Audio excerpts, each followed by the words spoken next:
I ain't get to roll no weed, I ain't get to roll no switches. I was locked up on Christmas. I ain't get to see my brothers.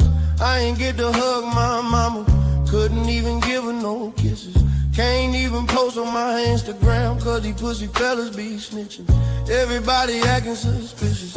Might probably say that I'm tripping when I'm all alone in my jail cell. I tend to get in my feelings, and all I smoke is that loud. Don't pass me no midget, and I'ma smoke all of my pain away, cause that's the only thing that gon' heal it. I don't understand these women who go around pretending as if they really fuck with me.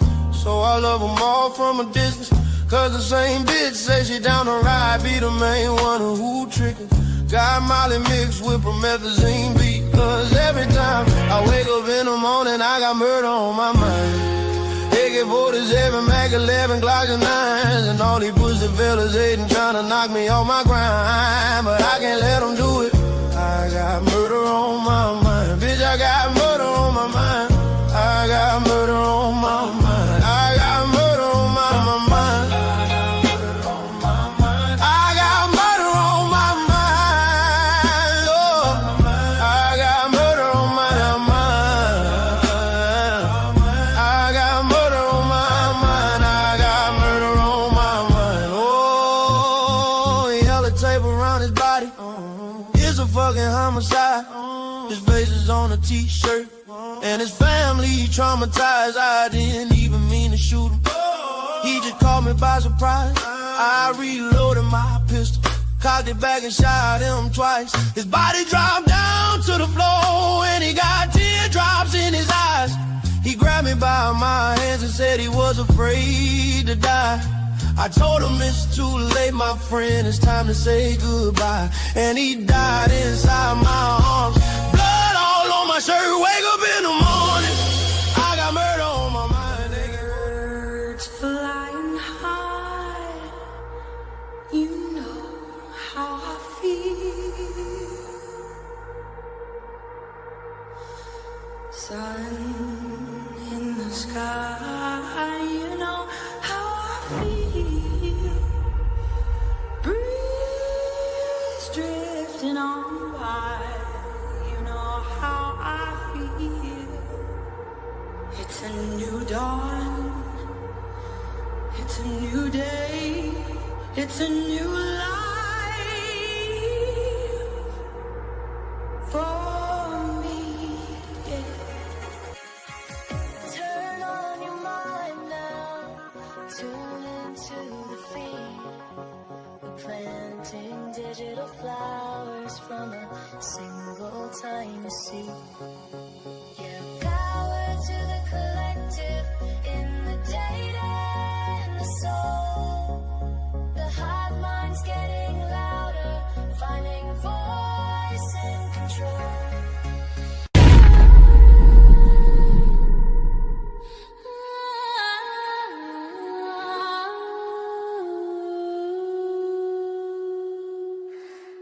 Late night in Moscow, where nothing ever happens. Night glint in the moonlight, no escape. White knight yonder lurking, knife in the door.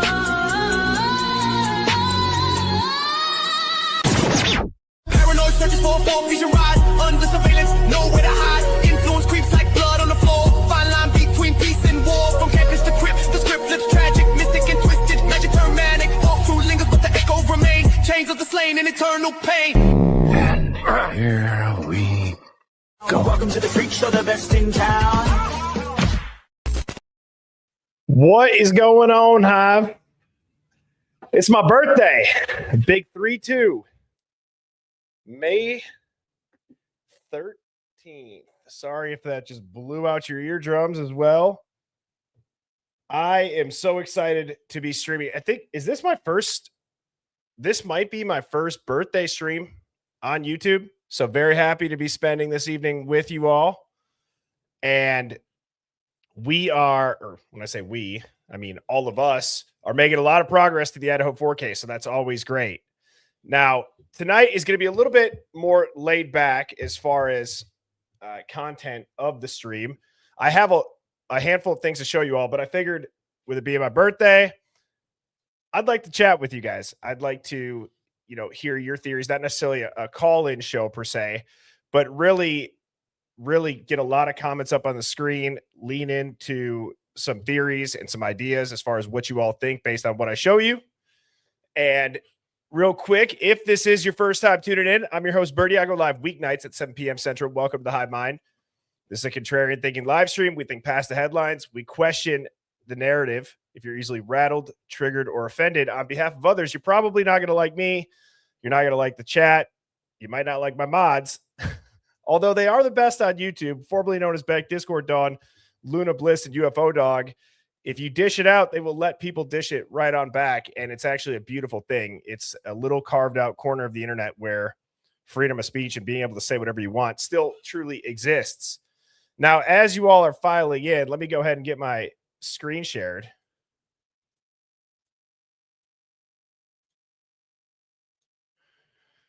We are going to be talking about cleaning up the truth. As you can see, Ms. Dillon and Ms. Bethany have some very interesting video clips to talk about. I have also some thoughts going through my mind on how is it that they were able to pull this off and get away with it. They're both still walking around free. But before we get into that, as always, I'm going to say what's up to everybody. And the question of the day is, what is the best birthday gift that you've ever received or given to somebody else? And what's going on, Phoenix Rising? Thank you so much, everybody, for all the birthday wishes. Shell Shock said, Taurus people are absolutely the best. I agree with you on that. Happy birthday. Thank you to the legend who makes all this possible. Doing king shit. Love that. Thank you so much, Shell Shock. Chaos and Christina became a Hive Plus member. The mods will be dropping that link. Thank you to everybody who does choose to support this channel financially. Don't require it. All the streams are always free. The best way to support this channel is to just hit like and subscribe. Scoos Girl said, happy birthday. Love you loads, bro. I'd love you right on back. Scoos Girl, thank you so much. Anxiety Mosquitoes, thank you for the birthday wishes. Oceans 1111, very happy birthday to Birdie. Thanks for continuing to dig for justice. Bree Bland said, happy birthday. May birthdays are awesome. I'm a May baby too. Love it. I love it. Except I was always one of the younger ones in my grade. Told Mrs. Birdie, we are holding all of our kids back at least a year. They're doing kindergarten twice. Do you know there's like a statistic about kids who get Division I scholarships? They're all like 97% of them. It's something in the 90th percentile are the oldest in their class. So if you have younger kids and you could still hold them back a grade and they want to maybe get free college on a scholarship, that's a little tip. But Texas Gigi, thank you so much. Said happy birthday to a true gentleman and a quintessential questioner. Love that word, quintessential. Thank you so much, Texas Gigi. See the hat today? Best of me, thank you for being a member of Hive Plus for a month. Tripsy Turvy said happy birthday, Birdie. Thank you for spending your evening with us. And Boomer said happy birthday from Boomer and Sammy. The first round is on us. Well, thank you all so much. You're very kind. I would also like to show my appreciation for you all, which is maybe not always a normal thing to do, to give other people a gift on your birthday. But what I'm going to do right now is I'm going to gift out 20 Hive memberships. And so I appreciate all the super chats. Obviously, you guys are very kind to do that. And what I'm going to do is go ahead and send these on out right now. Coming into the chat. Oh, hang on. I got to do it off my phone. I forgot that I disconnected it from my computer. But I'm going to be sending out.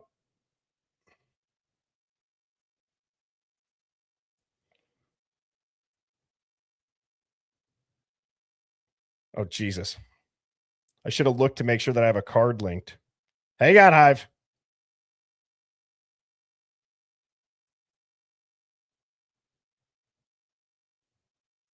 I'm going to go tell Mrs. Birdie to do that. I can't say that. and now have my card not linked. Holy hell. 1 second. Babe, I need you to buy 20 Hive Plus memberships.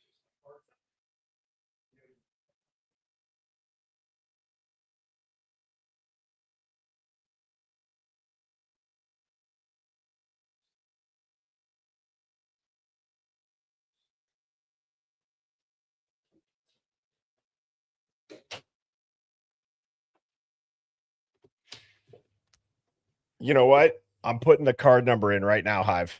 Give me a second.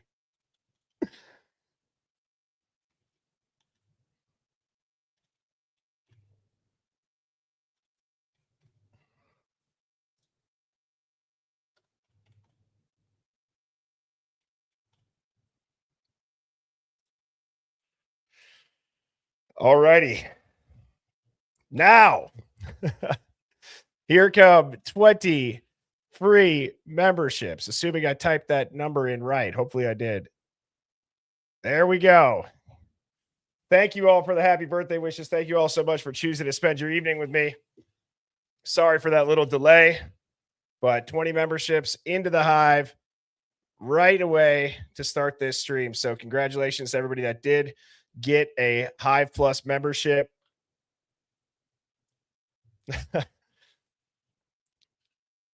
And with that, Hive, now I want to see, what is the best birthday gift that you've ever received or given to somebody else? Very curious to see what some of these are. Shayske said that I was given twin boys on my birthday 27 years ago. That's awesome.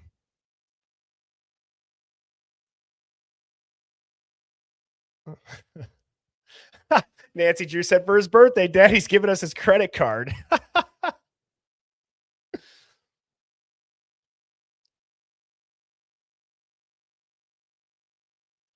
Let's see. What are some of the best gifts? Dylan Zawanka said, I got a necklace for my boyfriend. Tiffany said birth.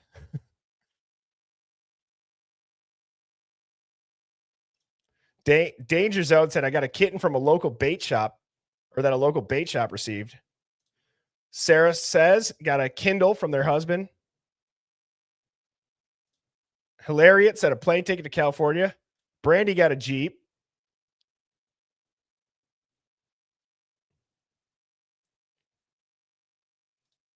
Destiny Slack said, a brand new truck to my husband with 0 miles. Wow, that is quite a gift. B.S. Rebecca got 2 tickets to an Eagles game. Gabby Girl said, Backstreet Boys, front row in Vegas. I bet you had a ball. Jeez. Lisser, I am 32 as of 5th. I think I was born early in the morning, like 4:00 a.m. Lovely Me said a literal massage chair. Birdie BB23 said, I made my grandma a whole book for her family ancestry. That's awesome.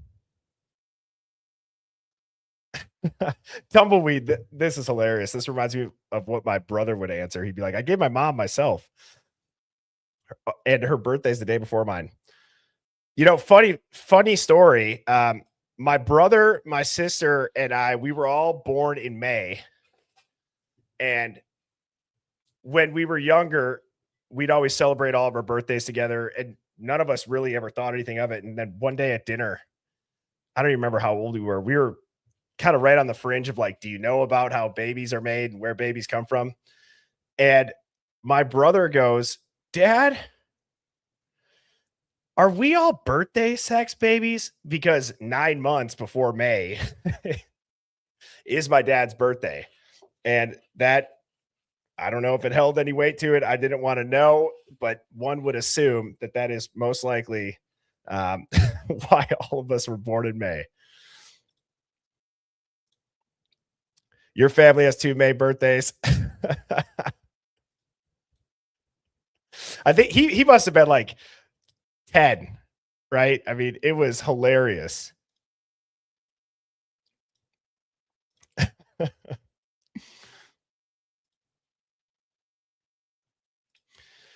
So, Hive, what I want to do is a couple of things. One, I had a poll going at the beginning of this chat as you filed in. The question was, do you believe that Dylan and Bethany did the cleanup? Did they not do the cleanup? Did they call others to help? Or did the perpetrator or perpetrators do the cleaning up? One of the things that I find very interesting about Dr. Turvey and Chris Wickham, and I think this is a very important point to discuss and theorize on, is how did they clean it up? They use very broad terms of it's diluted blood. It was an unknown substance. As Dr. Turvey made it rather clear, there wasn't much motivation or an emphasis on investigating the evidence. So what makes you think that they would investigate how evidence was destroyed? I also think that there's a dynamic of the cleanup we also haven't even touched on, is who had the knowledge to clean it up to where nothing could be found?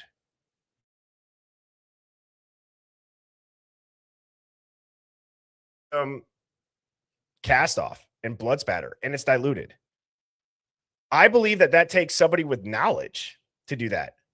And it could be as simple as you're on Google and you look it up, but that goes back to the Karen Reed case. I just think of the house long to die in cold, right? You know that people can do it. The whole Chris Watts case was with Googling, can cops, track text messages and all that stuff. They do that all the time. They look at your browser history. I mean, that's day one stuff that you probably shouldn't be looking stuff up if you're committing a crime. If they get your phone, you're cooked. But how did they do it? If it was bleach, I would have expected to hear some. Does anybody know, actually? And I'm curious. I could look this up, but I like to rely on the chat sometimes more than just Google. Does anybody know how long does the smell of bleach typically last if you clean with bleach?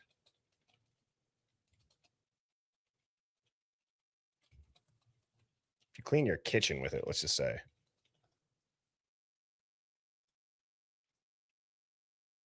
All right, I'm actually kind of surprised about this. So this is saying that it's only about 30 minutes to 2 hours. Several hours if it's strong.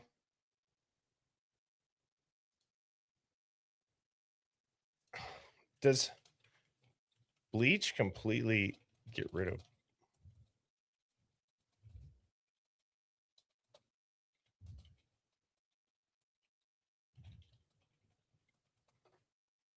Curious if bleach can destroy or alter a lot of blood evidence, but it does not necessarily eliminate all traces detectable by forensic testing. Here's the general reality. Bleach is very effective at breaking down the proteins in DNA and blood. So based on the research that I've done on amido black binds to the proteins in the blood. And what are the chances if they cleaned with bleach, they used amido black all over the place? They dumped it. It looked crazy. And if bleach is going to break down the blood proteins or the proteins in the blood and amido black binds to the proteins in the blood, that is either a coincidence or why not use luminol, right? Even Jeffrey had made a comment, our blood spatter expert. It's been on the Hive a couple of times. He said, it's kind of an outdated. He doesn't really use it. A lot of people are saying peroxide gets it out of the carpets.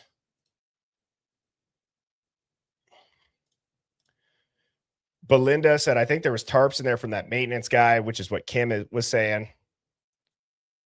So the only time that I ever saw black light used with luminol, and correct me if I'm wrong, but it was outside of the apartments. I think it was it outside of the Queen Road apartments? And then, or was it the Whites? I can't remember if it was outside the Whites because I know there was blood at the Whites, but I could have sworn that it was a brick building that they were looking at the stair set.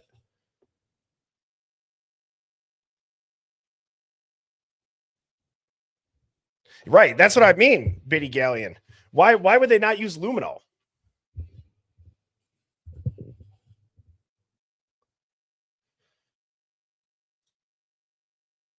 Peroxide is a big one. Thank you, Mama Tata. Said Queen.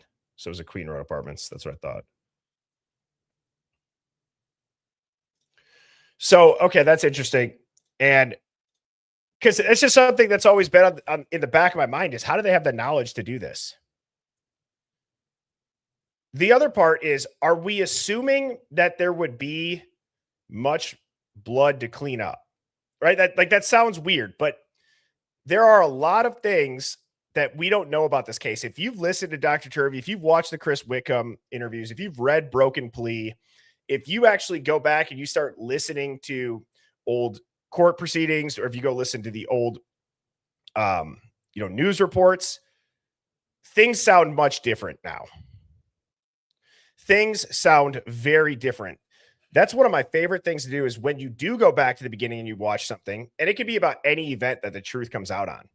9/11 is a huge one. If you go back and you listen to their original reporting on 9/11, that's a rabbit hole in itself. Same thing with the Vegas shooting, JFK, this case, right? You go back and you listen to what the news says, and they're saying the same thing. It just, you interpret it completely differently.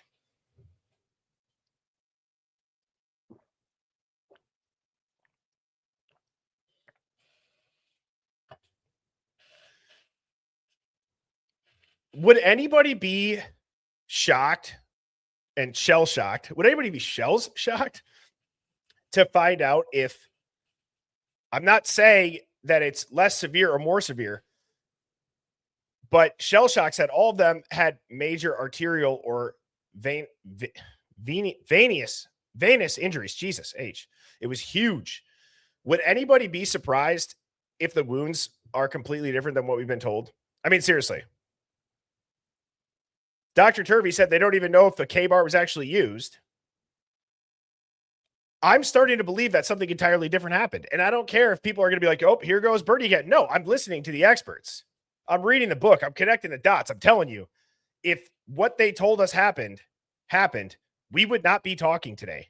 We would not be still discussing this case. There wouldn't be a number one sold book from Chris Wickham. Dr. Turvey wouldn't be essentially whistleblowing. There wouldn't be all of this stuff. I mean, so it's not to say that they're not dead. So don't get that twisted. It's to say this could be so much different. This could be so much different. It's very interesting to me what the Idaho 4 case is somewhat turning into is there's almost this ego that some people have gotten about how well do you know the misinformation? How well do you know the original lies? And now if somebody thinks outside of those original lies, you say that's wrong because it's different than the original lies. You know what I mean? It's like when you go in school, they indoctrinate you into so many things about our history, and I won't go down that whole rabbit hole. Then you learn the truth, and you say that to somebody who has only ever looked at the stuff that their school taught them, and then after they graduated high school, they just stopped learning. They don't care anymore. You start talking to them about advancements in technology or in science or whatever it may be, and they're like, no, that's not true. That's not true. It's starting to get that way with this case. Because none of the experts are repeating any of that stuff. For God's sakes, guys, the sheath was found on the floor potentially. There's no blood on it. There's no evidence of Brian. There's no evidence of Brian Koberger at the scene. So why are we trying to debate anything else about this? If they lied about Brian Koberger committing these murders, why are we to think that anything about those murders is accurate? They lied about suspect vehicle 1. They lied about the Elantra. They lied about the sheath. They lied about the trace DNA. They've lied about the chain of custody. There was no trial. The plea deal comes out of nowhere. Nobody knows why. Brian Koberger's not talking.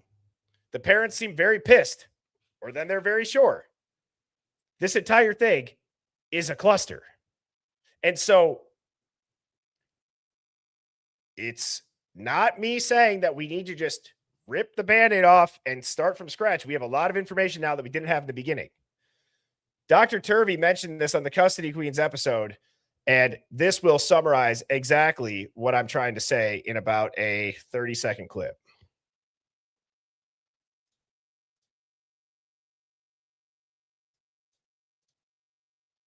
Oops.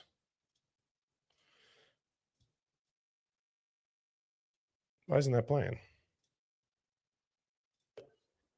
As we are all learning, we don't know all the people who were in the house that night.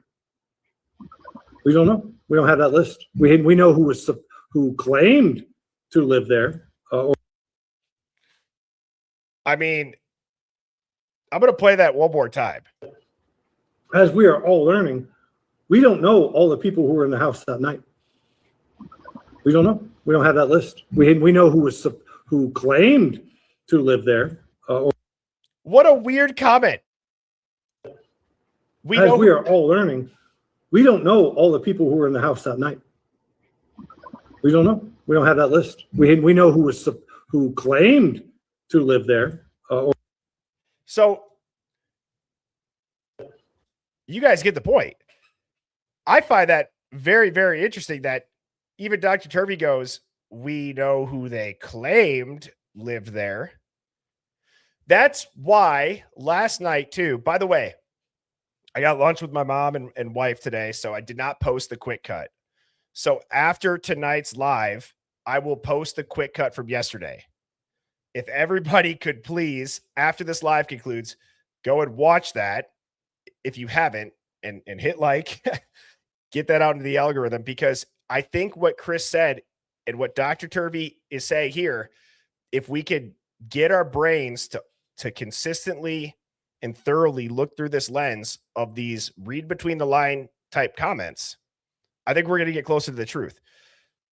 Chris Whitcomb and the SUV that was leaving at 4:23, when you go back and you listen to that carefully, Chris Whitcomb says, I know people think this is well-known knowledge.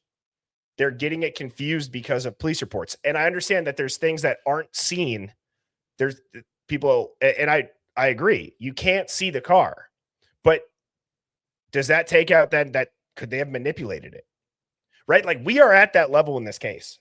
Do you all agree that if you look at Bethany's texts to Dylan saying, run down here, right after we see a girl run to the car with a backpack and drive that way, and do they pull into the driveway? Is Dylan waiting and getting in? Then they come right on back, and then they parked in the driveway for about 2 hours.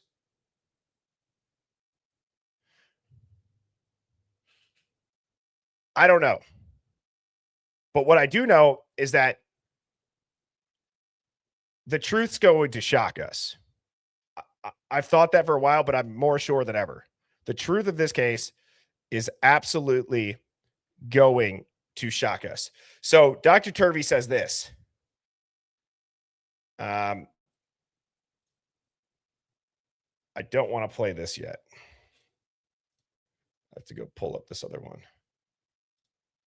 Let me find that video here, Hive.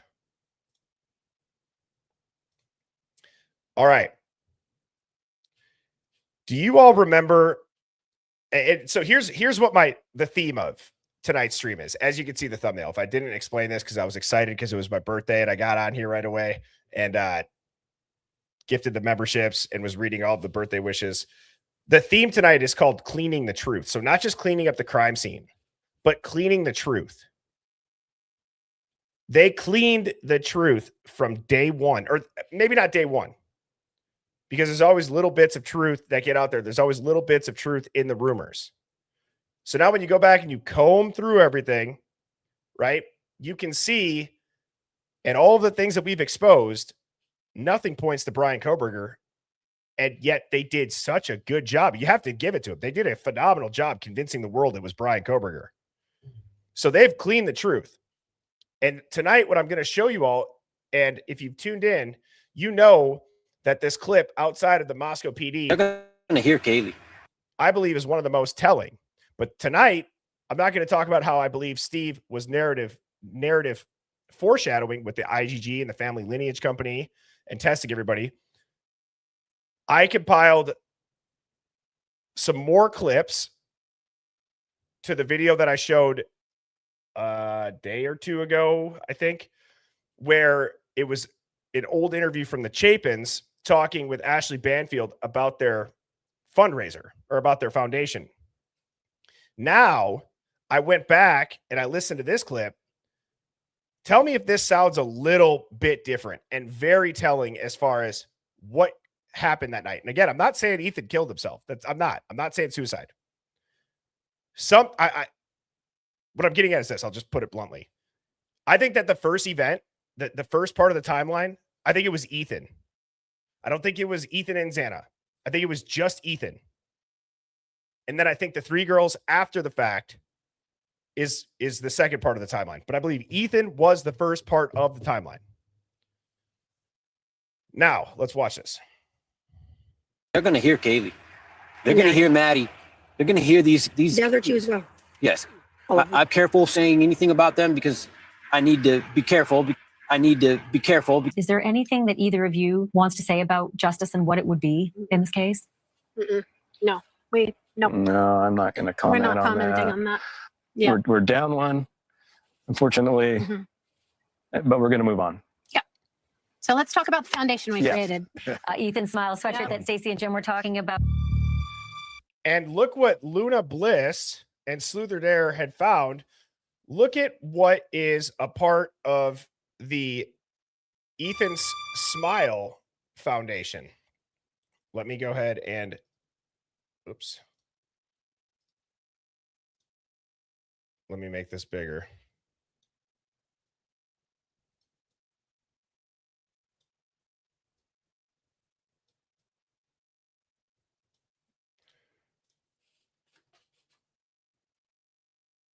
Okay, so again, it's a little bit odd. I'm going to put this into this presentation. Give me a second, Hive.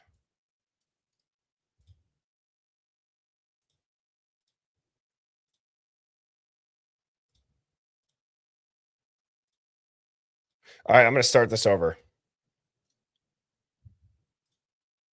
They're going to hear Kaylee. They're going to hear Maddie. They're going to hear these. The other two as well. Yes. I'm careful saying anything about them because I need to be careful. I need to be careful. Is there anything that either of you wants to say about justice and what it would be in this case? No. No, I'm not going to comment We're not commenting on that. Yeah. We're down one, unfortunately, but we're going to move on. So let's talk about the foundation we created. Ethan Smile sweatshirt that Stacey and Jim were talking about. So right here, why is it going full screen like that again? I'm so sorry, Hive. Oh, maybe because I cut it off. Anyways, the mission of Ethan Smile Foundation is to raise awareness and the importance of good mental health and suicide prevention. You look at the color yellow, it matches the ribbon for suicide prevention and for help. But I know I'm going to let this play because my point in doing these clips was to tell the narrative without me having to say it. But how much different does it sound with Steve G saying, because I got to be careful, right? And then you cut to the Chapins saying that comment about justice, right? That's rather telling. So last time I'm going to start it over. I'm going to sit on my hands. They're going to hear Kaylee. They're going to hear Maddie. They're going to hear these. The other two as well. Yes.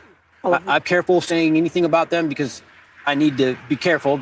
I need to be careful. Is there anything that either of you wants to say about justice and what it would be in this case? No. No, I'm not going to comment We're not commenting on that. Yeah. We're down one, unfortunately, but we're going to move on. So let's talk about the foundation we created. Ethan Smile sweatshirt that Stacey and Jim were talking about. They were texting in our group chat and said that there was an unresponsive person that was found on the clinic. What is going on currently? Is someone passed out right now? I don't really know, but pretty much at 4 a.m.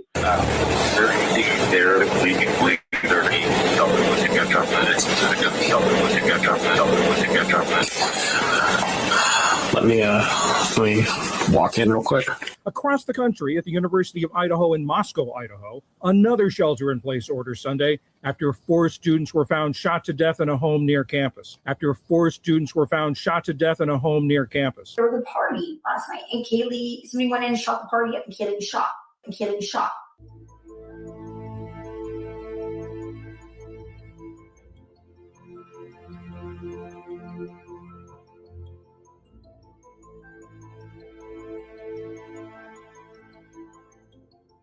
People in the house. Firecracker. Okay, sicker than a pistol involved. Okay, sicker than a pistol involved. At 421, 422, 430, she made these phone calls immediately after the bang.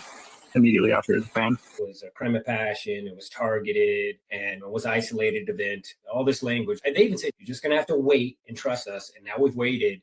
And it's like, oh, no. I heard a rumor that his friend might have been killed, so he came over here because he couldn't get a hold of him. Saw the tape and everything in Average. He said the rumor out there is somebody died here from fentanyl. Yeah, because the rumor I have right now is cocaine.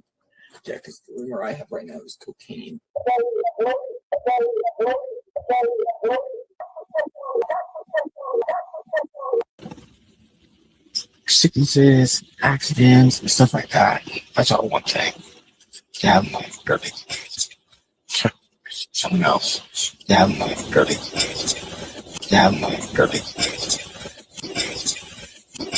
So it's interesting with the Brian Koberger case. Like, it seemed like it was over. That's right, Brian Enton. It did seem like it was over, didn't it? I forgot that I put that little clip there of Brian Enton sitting in his car saying, so, hey, guys, here's the weird thing. The Brian Koberger case, it seemed like it was over.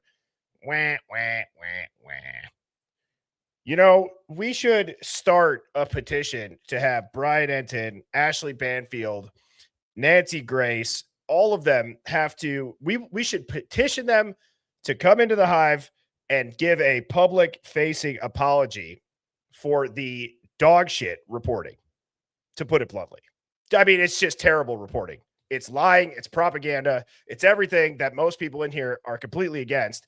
And it's just funny how now we're going to see they can't defeat the people. So there's going to put out just a quick little blurb about, guys, here's the thing. This is why it's not over, bro. That's not going to work. I'm not going to forget about it. I know you guys aren't going to forget about it.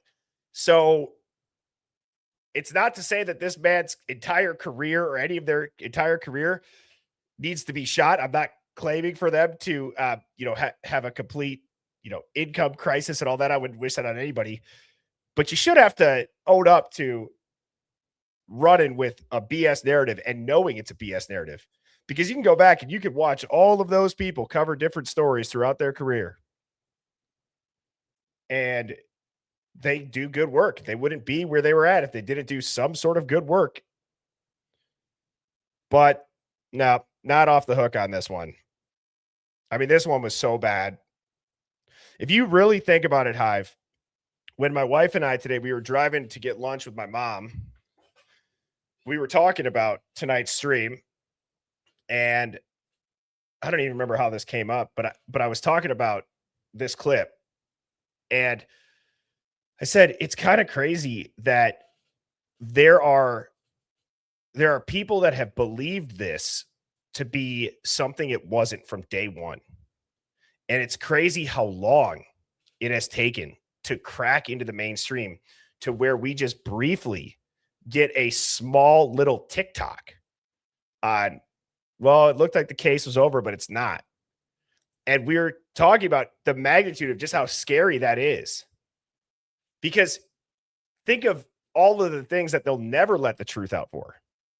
Think of all of the things that we have probably been told that are nowhere close to the truth. And it's really awesome that I feel like the Hive is on the forefront of this case and getting the truth out amongst a handful of other channels in this incredible community, this Idaho 4 community. It's been great, and we're not slowing down. We're just building up a bunch of momentum, and we're going to continue to, fight to get this out. We've gone too far to just come this far. So as I was putting together this clip now, right? I'm not going to keep replaying it. What are your thoughts on that? Because, and I'm going to put some up on the screen. What really stuck out to me was this. They're only talking really singularly about one person when it comes to he heard his friend was killed, that he died of fentanyl. The rumor he heard was cocaine. Then Steve doesn't want to talk about, he's got to be careful. Chapin say they don't want to talk about justice. There's that foundation. There was an unconscious person found last night. So the differences in the rumors, to me, lend and shed some light that there are people out there that had only heard about one of the events. Does that make sense? There was one of the two events that made its way out into the public, which I believe was Ethan's situation. And I believe that whatever happened to Ethan, the medical emergency, whatever it is, again, without getting into the minutia, I believe that's what we see the game of telephone, why we see the game of telephone playing out between it was cocaine, it was fentanyl, it was suicide, right? Who knows what it was? And that's what I'm thinking. Here Comes Hope Again said the unresponsive person was actually Ethan, not Xana. So remember how I was talking about the 911 call and I said, I had asked the poll, I'm like, did they technically lie? Yes, they did. They've said things that just factually aren't true. Dr. Turvey said that, and we all know that. But I started thinking, and I tried to really put myself into the shoes of somebody that would have been in that house. If it was somebody that didn't live there, that was unconscious, passed out, what would that do to you if you were about to make the call? Would you feel like that would get you in more trouble if you admitted that it was somebody that didn't live there because maybe they were doing something at your house? Versus if you already know there was an escalation of a second fight, why not just take what started that whole situation and what is a simple narrative of somebody was passed out, right? So if it was somebody just passed out, but that person was Ethan, and a second series of events popped off where it led to the entire catastrophic series of unfortunate event that we've seen, is it plausible to think that somebody may think to say one of our roommates is passed out and give Xana's name? Because they're going to play dumb. I don't believe, because at noon, I feel like if they were going to clean this up and they were going to try to put together a plan and play stupid, you got to play stupid from the jump. Did I miss something in the chat? So are the mods doing something in the chat right here? What did I miss? Oh, I see Drew's name.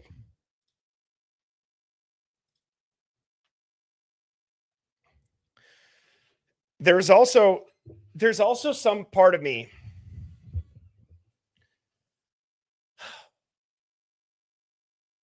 I'm trying to think of how I can explain this without confusing people.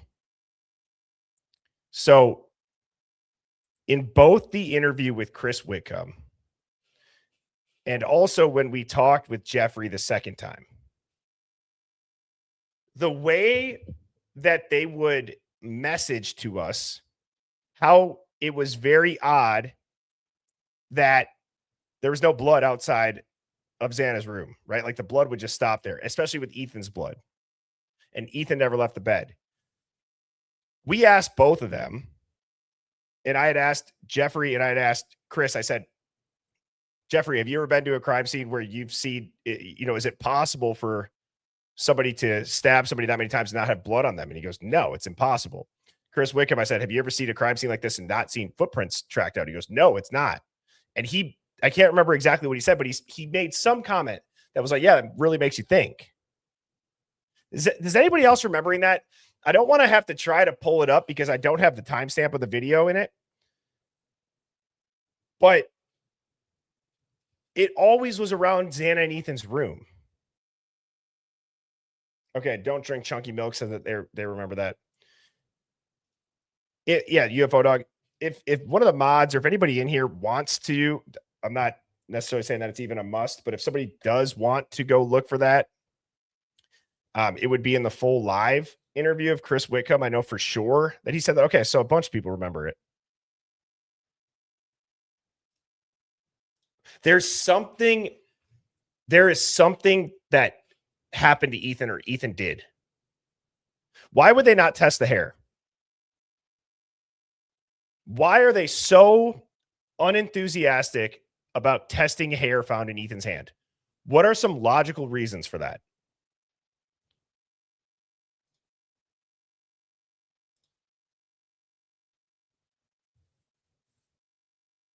Tiffany said, good question. Yeah.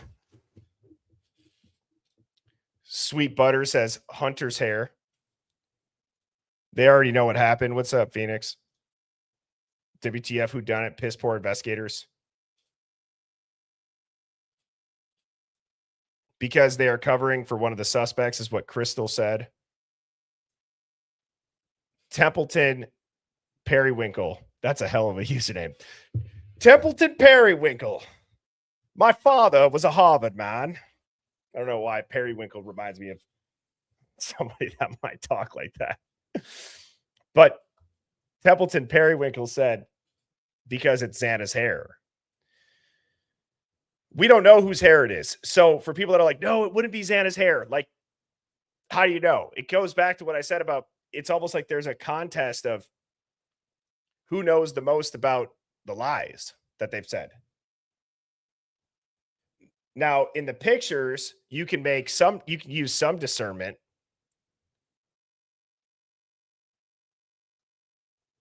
People are saying because it's Dylan's hair, it's his own hair. You know, I'm glad that somebody said this. Captain Indiglo Wanderlust the Third. It's like, that's a funny name too, that I could see like coming from like a rich, wealthy father. Sounds like, in a way, like a different version of like Elon Musk kid's name. The first Patsy was Ethan.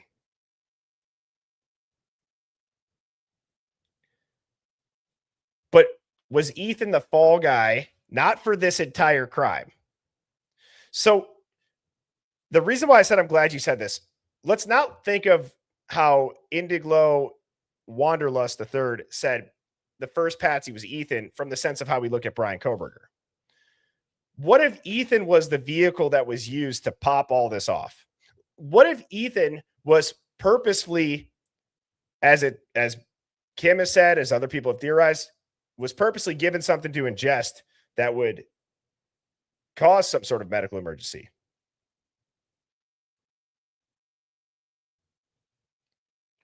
Right?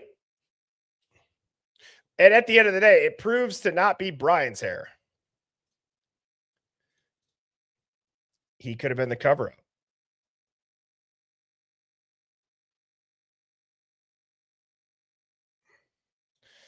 Aussie Girl brings up a good point about the 911 call too, that said, remember, Bethany did not lie on the 911 call. She said something happened, not girl passed out like Dylan. She then distanced herself across the street. She knows. You're right, because there was something's happening, something's happened. We don't know what.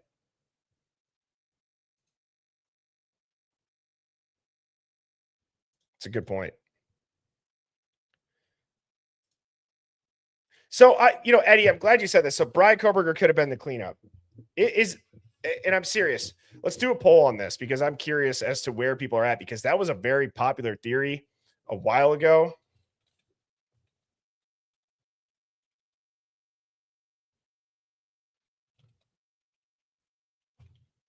I'm going to put a poll in the chat. Give me a second.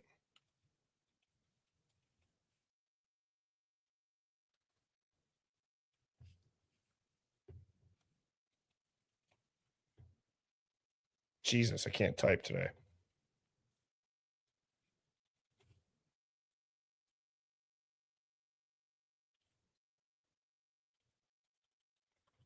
All right, let's see. So, what was Brian Koberger ever at 1122? 1 for yes, he unalived them.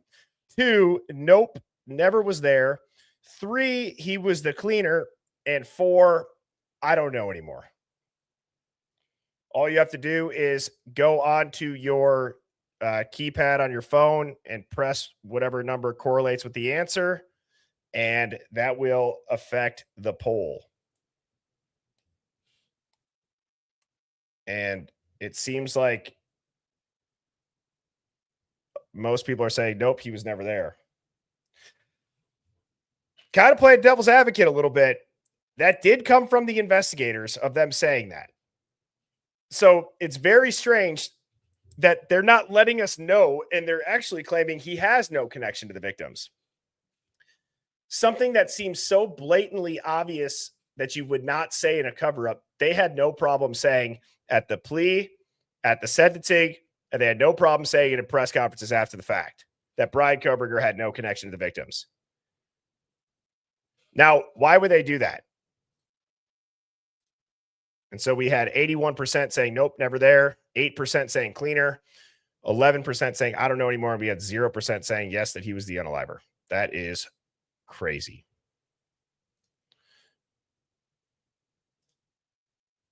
So, and I'm just curious, after I get a couple of answers, why do you think they would say that? I'm going to go through the super chats.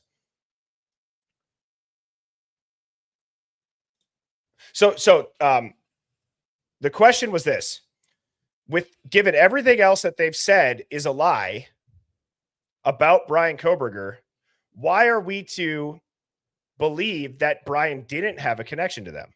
Why are we to believe that he's never been to the house? Why are we to believe anything that they've said in regards to Brian Koberger? I'm not saying that he might have had a connection. I'm not even saying that he could have been there. But isn't it? I mean, we have to be honest with ourselves. We can't just look at this and cherry pick and say, well, see, they're admitting it right there. With how hard they pushed something onto Brian Koberger, why would they come out and say that right then and there?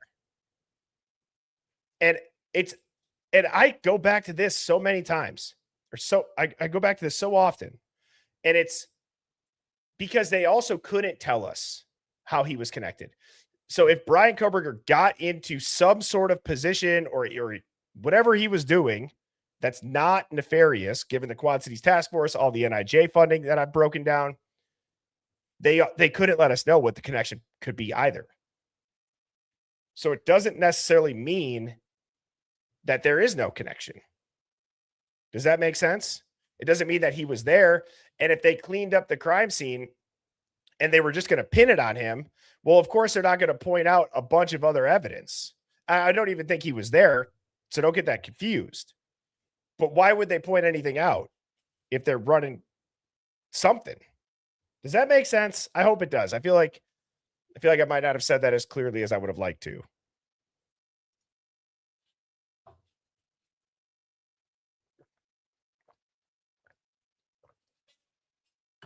All right, now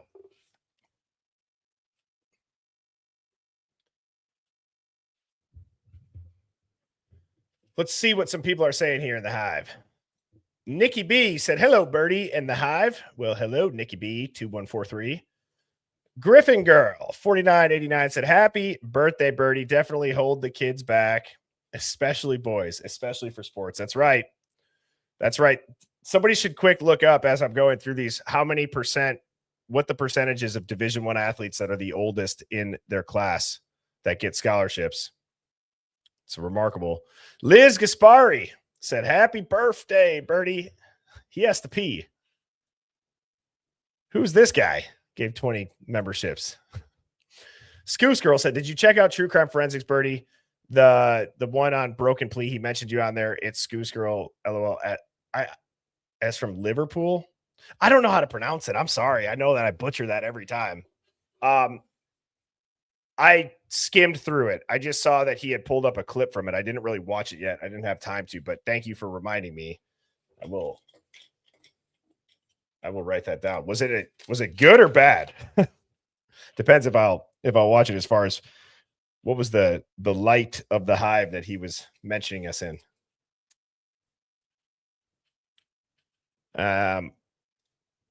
CGE 3333 said, "Happy birthday, brother." Thank you, CGE, for that. Glitter Party 1986 said, "Happy birthday. May all your wishes come true." Well, thank you, Glitter Party. I appreciate that. Aaron RD said, "The best gift that I've ever received was my sweet doggy Gatsby. Lost him last year, but I've had him for 16 long years. I'm sorry. 16 years is a long, long time to have. It's like a family member at that point." Thank you. Her name is Rio7661 for the birthday wishes. And I'm gonna get back to the other birthday wishes towards the end of the stream. I want to stay on task for the questions that came in about the cleanup. So Grammy Tammy 13 said, why was no amino black used in the only perfectly clean room in the house, the downstairs bathroom?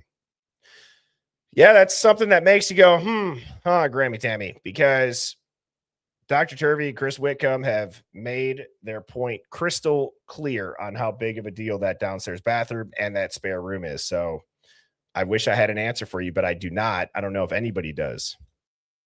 Taus in DoorDash said the cleanup was so thorough, they should have left a Glade plug-in and a thank you card. They could have made a little towel animal and lay it on. I mean, it's just, you're right. I mean, they did a spectacular job at cleaning up for the most part.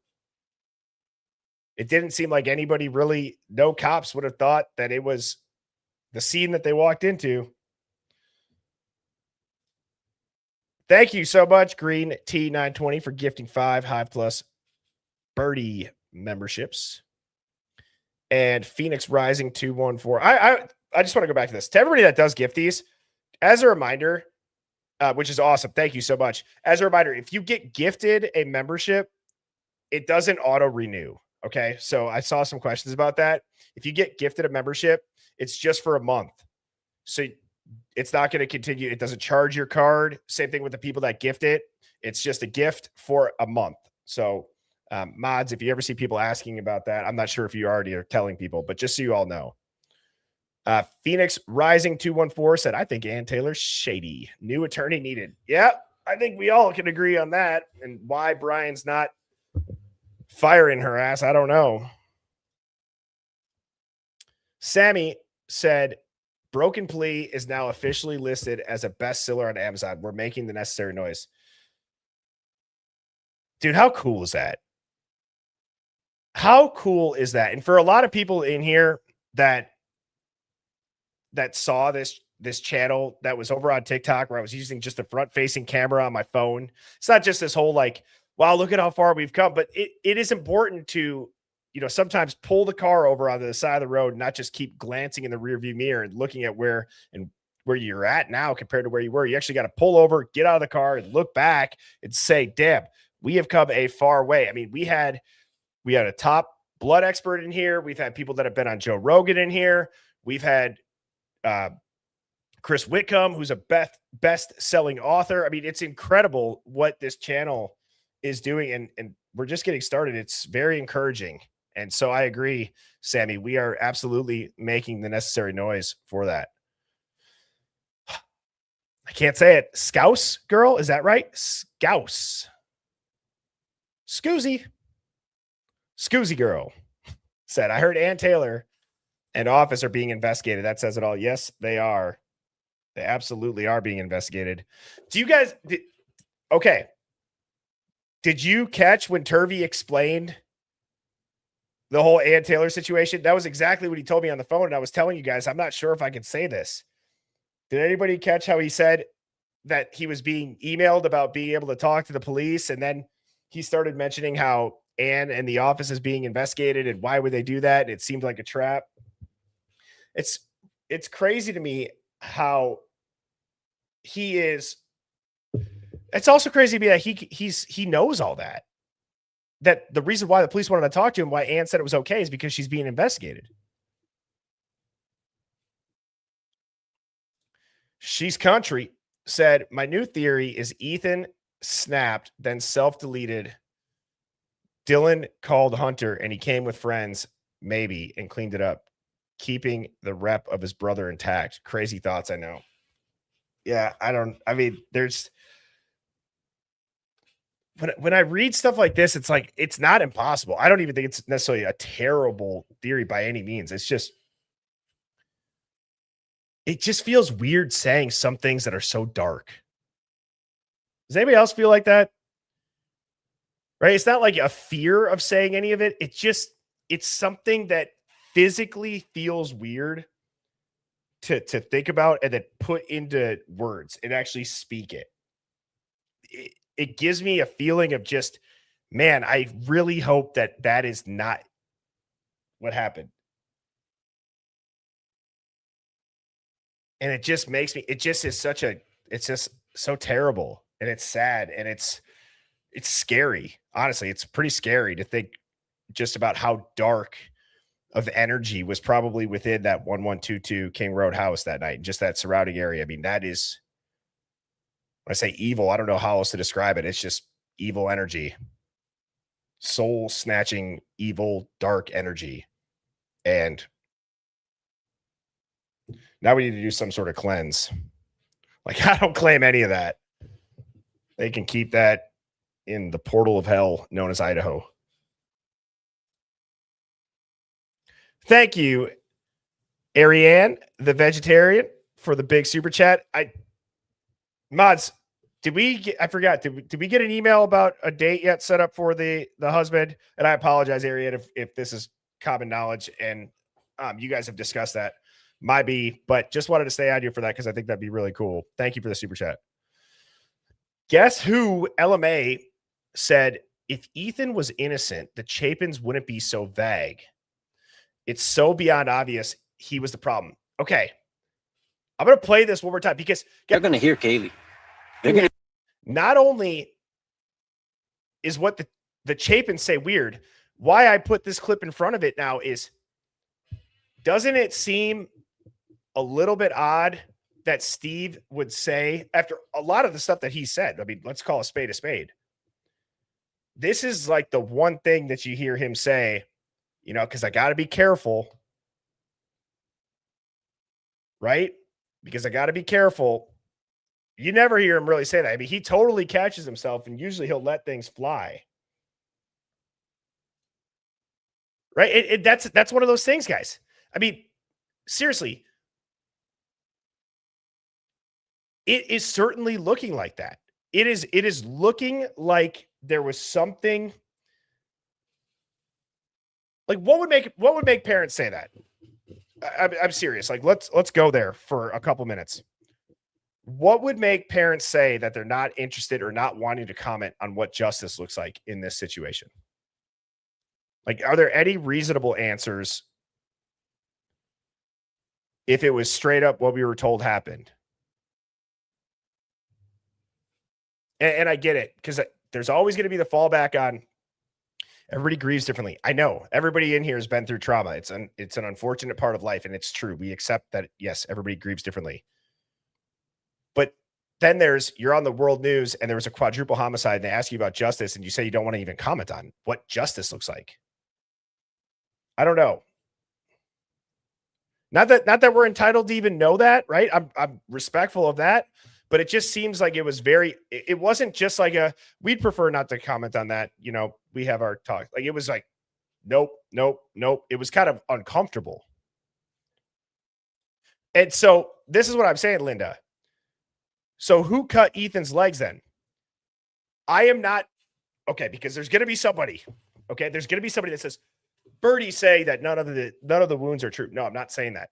But guys, they had us convinced that somebody who had apparently no connection to the victims, lived in a different state, went to a different school, was older than them, committed a Jason Bourne timeline, left no DNA, never found the murder weapon, never had a motive, arrested him in Pennsylvania. There's no body cam of the arrest. There's no body cam or recordings of this guy's interrogation or interviews. He hasn't said a word in prison, and they completely ran cover with a narrative that he was very guilty. So if you're going to say that he is very guilty because he committed a crime in a certain way, and now we find out that it for sure wasn't him, but it probably didn't happen in the way that they just convinced everybody that he did it. Right? So think about that. If they're going to convince you that Brian Koberger did this by himself with a K-bar knife, like Jason Bourne, never been inside the house, 5 cars in the driveway, sneaks in, seconds within the DoorDash person leaving, no blood in his car, right? They're going to tell you that the victims had wounds that would look like a stabbing like that.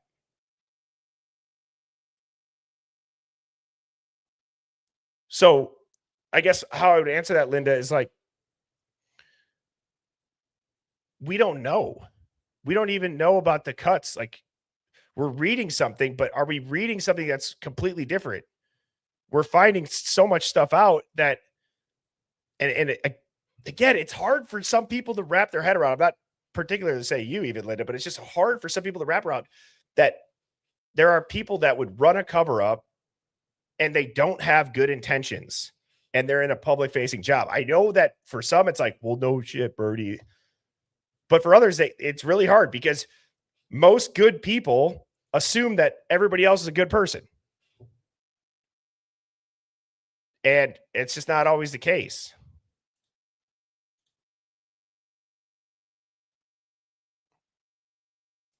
I agree.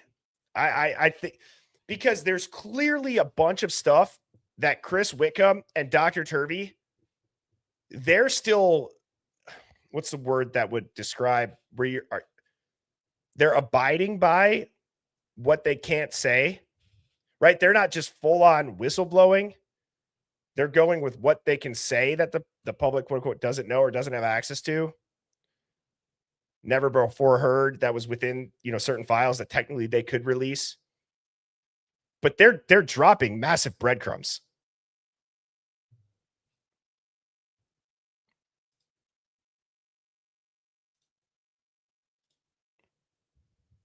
Will you pronounce your name in the chat? Will you spell it out for me like how in Google when I say, how do you pronounce a certain thing? I know you've done that before, but can you please do that again?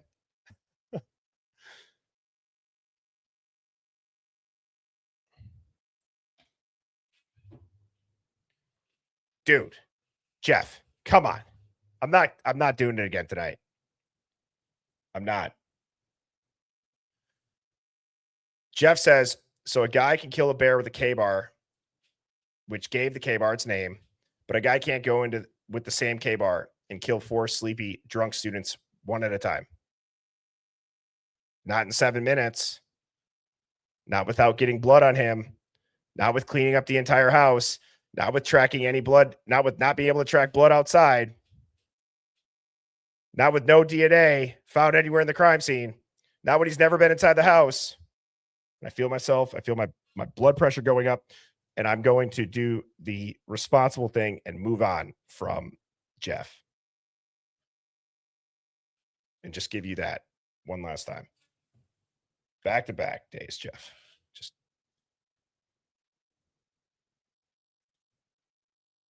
I got to snap out of it. I got to go into a dark place. Okay, so now going back to this clip again, because I play that in the beginning. I want you guys to really listen to how Steve says this and watch his body language, and then listen to the Chapins. I know that I've played this now halfway through 4 times and only once all the way through once. I'm going to play this through one full time again right now, and then I have another video clip. Hear Maddie. They're going to hear these. The other 2 as well. Yes. I'm careful saying anything about them because I need to be careful. Is there anything that either of you wants to say about justice and what it would be in this case? No. No, I'm not going to comment on that. We're not commenting on that. Yeah. We're down 1, unfortunately, but we're going to move on. Yeah. So let's talk about the foundation we created. Ethan Smile sweatshirt that Stacey and Jim were talking about. They were texting in our group chat and said that there was an unresponsive person that was found last night. What is going on currently? Is someone passed out right now? I don't really know, but pretty much at 4 a.m.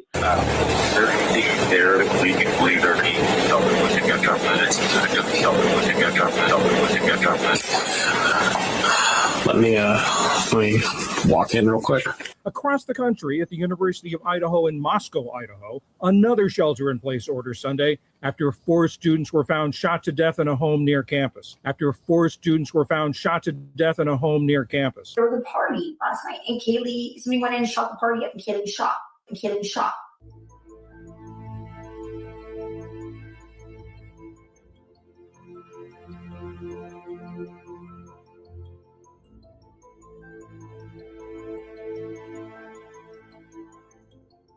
People in the house. Firecracker. Okay, thicker than a pistol involved. Okay, thicker than a pistol involved. At 421, 422, 430, she made these phone calls immediately after the ban. It was a crime of passion. It was targeted, and it was isolated event. All this language. And they even said, you're just going to have to wait and trust us. And now we've waited. And it's like, oh, no. I heard a rumor that his friend might have been killed, so he came over here because he couldn't get a hold of him. Saw the tape and everything, and now he said the rumor out there is somebody died here from fentanyl. Yeah, because the rumor I have right now is cocaine.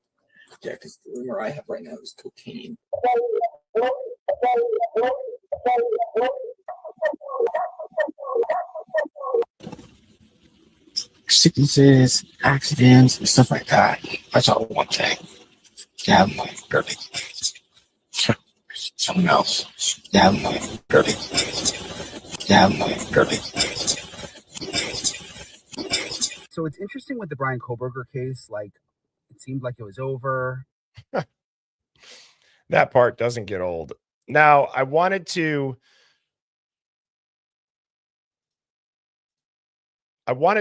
quick pull something else up. Just give me 1 second while it's loading here.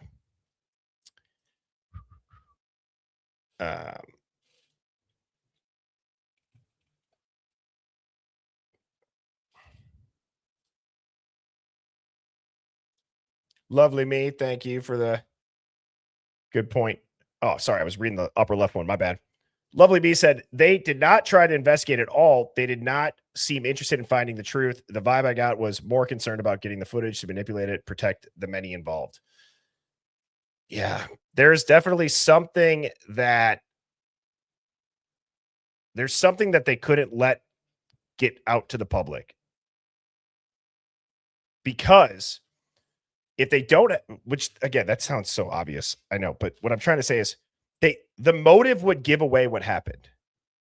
Does that make sense? I think that's also a huge piece of this. We don't know the motive because the motive would absolutely clear up so many details of why, who, how, what, when.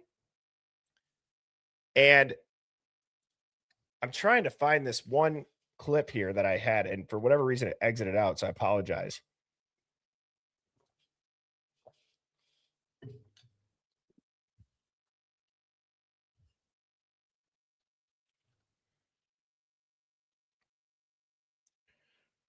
$2K in here, Birdie. You've done this. Congratulations, dude. Seriously, you should be proud. I bet your mom and wife are so proud of you. Appreciate you in the Hive.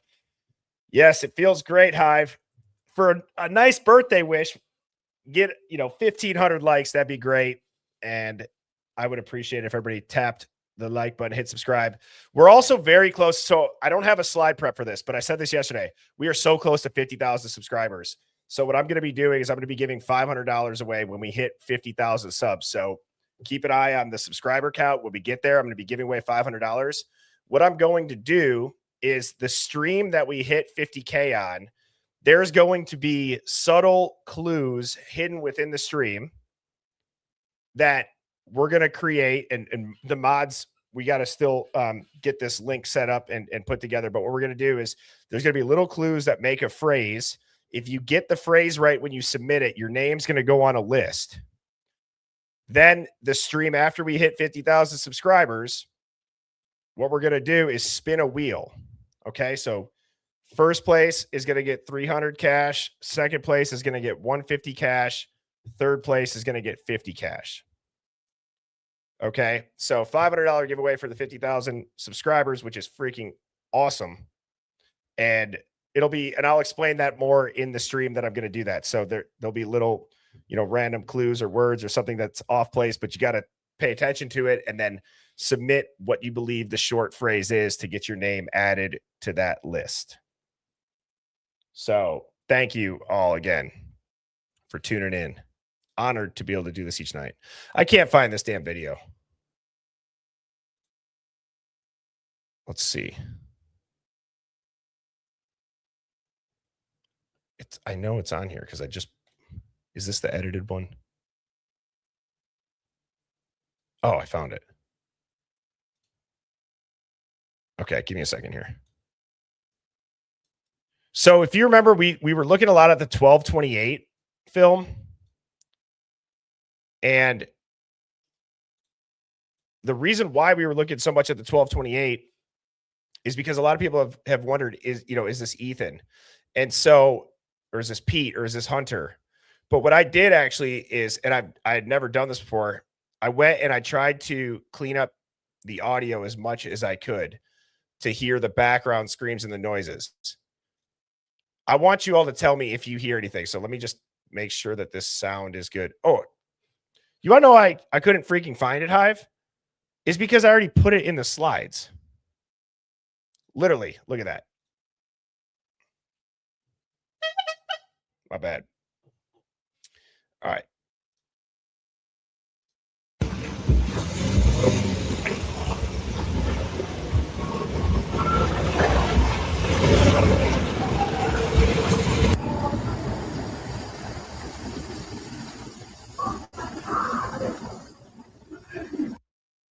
Right? Isn't that weird? Like, what is going on already at that point? There's so much that's already like it's weird noises. Okay, so I'm turning this up to 400. If you have headphones in, I don't want to blow your eardrums out. Okay, so I'm gonna turn this up. I'm gonna give you 10 seconds. 10, 9, 8, 7, 6, 5, 4, 3, 2, 1. Okay, here we go.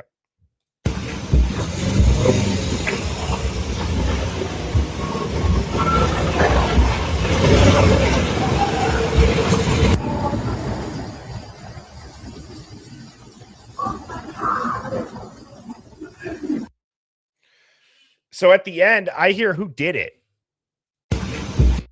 Let me exit out of this and I'll just play this last little bit here.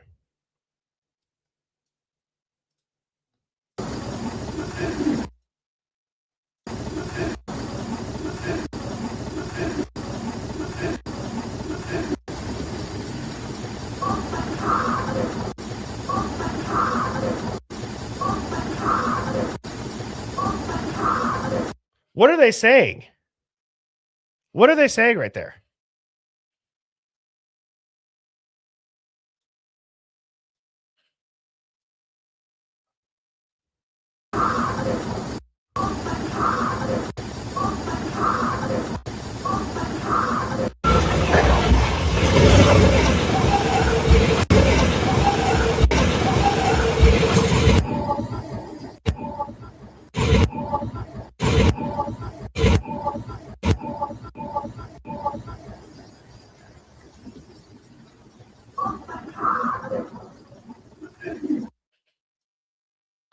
Man.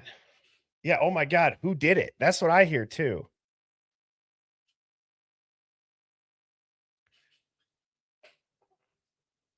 So this is at 2:21. So even the car is there at 12:28, and then it jumps to 2 o'clock. But throughout the night, there's an entire escalation. I've said this for so long. So here's what. Sorry about that. Here is what I wanted to theorize on now. All right. Thinking caps on, Hive. Thinking caps on. So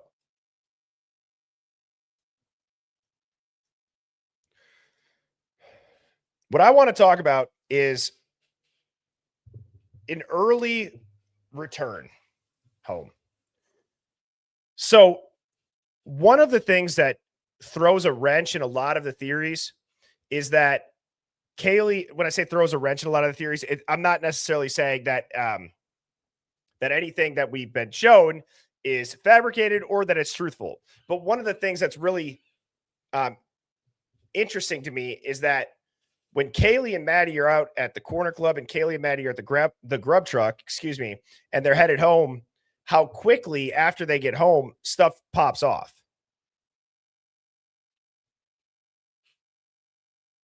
I feel like the reason why stuff pops off right when they get home is because something was going on that they were walking into. It's not the first time people have said that or suspected that, right?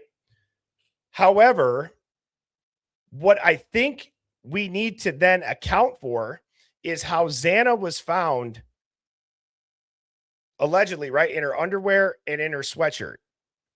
Does anybody have a different explanation other than it? Because I've been trying to think through it logically. I brought it up the last night or two. Xana being in that type of clothing to me says that they were probably wound down. They were in bed. And I go back to this theorizing that we've been doing about Ethan is that she may have been, there may have been some behavior like a caregiver behavior. Did she know Ethan was down bad?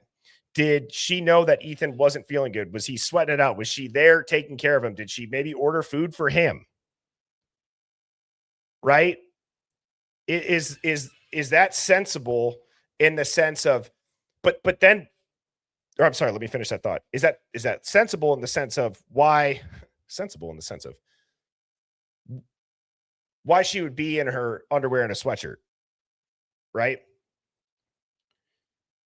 What is hard to wrap my head around then is, well, what time did she get back then? Because Kaylee and Maddie, it sounds like stuff was all popping off. So then we have to come to this theory, which is, was Ethan back at King Road? And if you remember, I've said, I believe that Ethan may have been back at King Road before anybody else was there. He may have been taken there by Pete, by somebody else. I also don't even think that it'd be unrealistic to think that Pistol Pete might be Ethan in Xana's phone. Okay.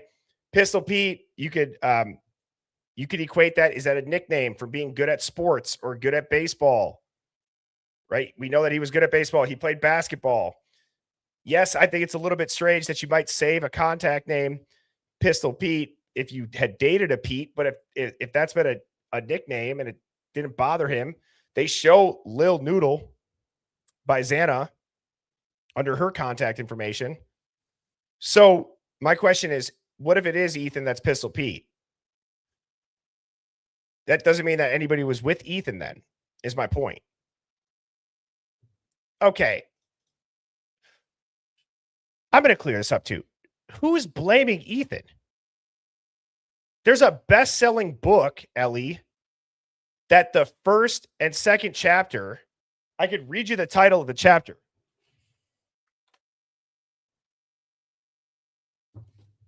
It is the chapter of the book, if you haven't read it.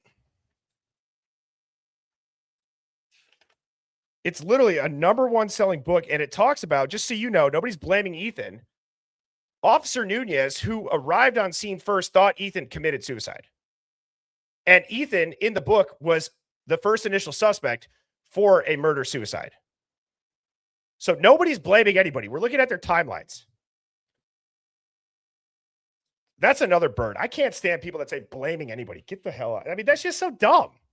It's just so dumb to say that we're blaming anybody. We've been busting our tails trying to figure this out, to look for the justice and the truth, and to think that this is somebody blaming it. No, there's a response for it. And I guess it's not the name of chapter 2. I apologize. One of them has, is it chapter 1?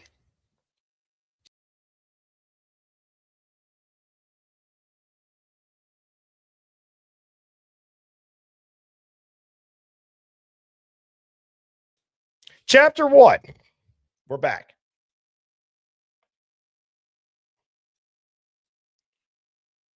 Chapter 1 is suicide, French fries, and silver sedan. Okay. Nobody's blaming Ethan.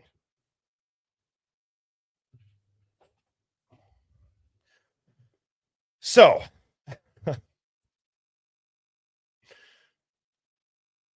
damn it. Now I lost my train of thought.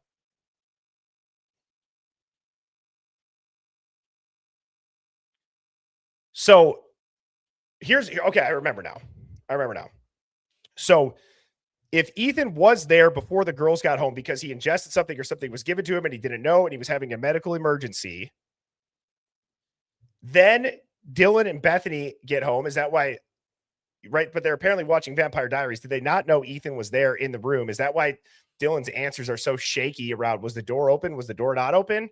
Maybe she didn't know what to say because she knew Ethan was there and didn't want to admit Ethan was there. So now, what happens if Xana's not the next one home?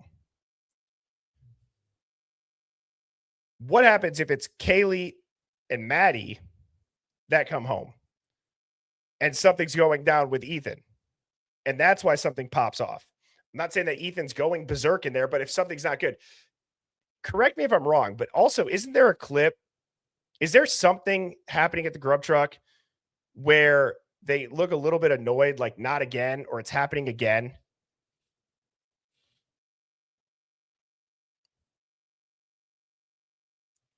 Right? What? Like, were the girls aware that something was happening again?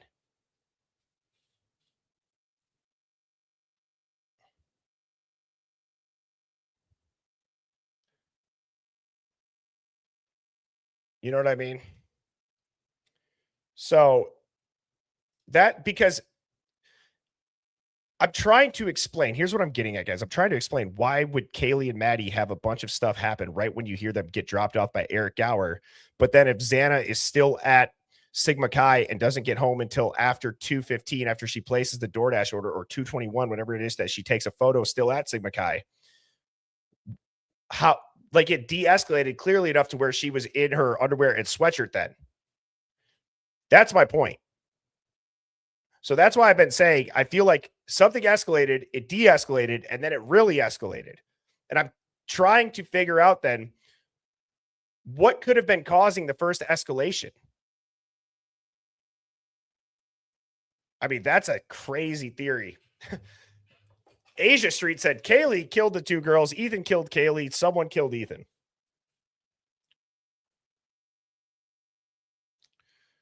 Kim said, oh my God, it clicked. Ethan was not with Xana. Bethany was babysitting at her Sigma Chi. Her sorority sisters said Bethany and Xana hung out late. We need more info on that, WSU Mom, or I do at least.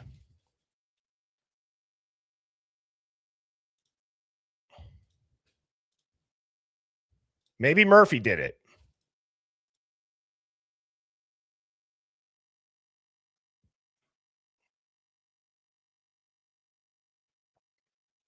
Maybe Erica meant Ethan was cheating and doing rugs without her.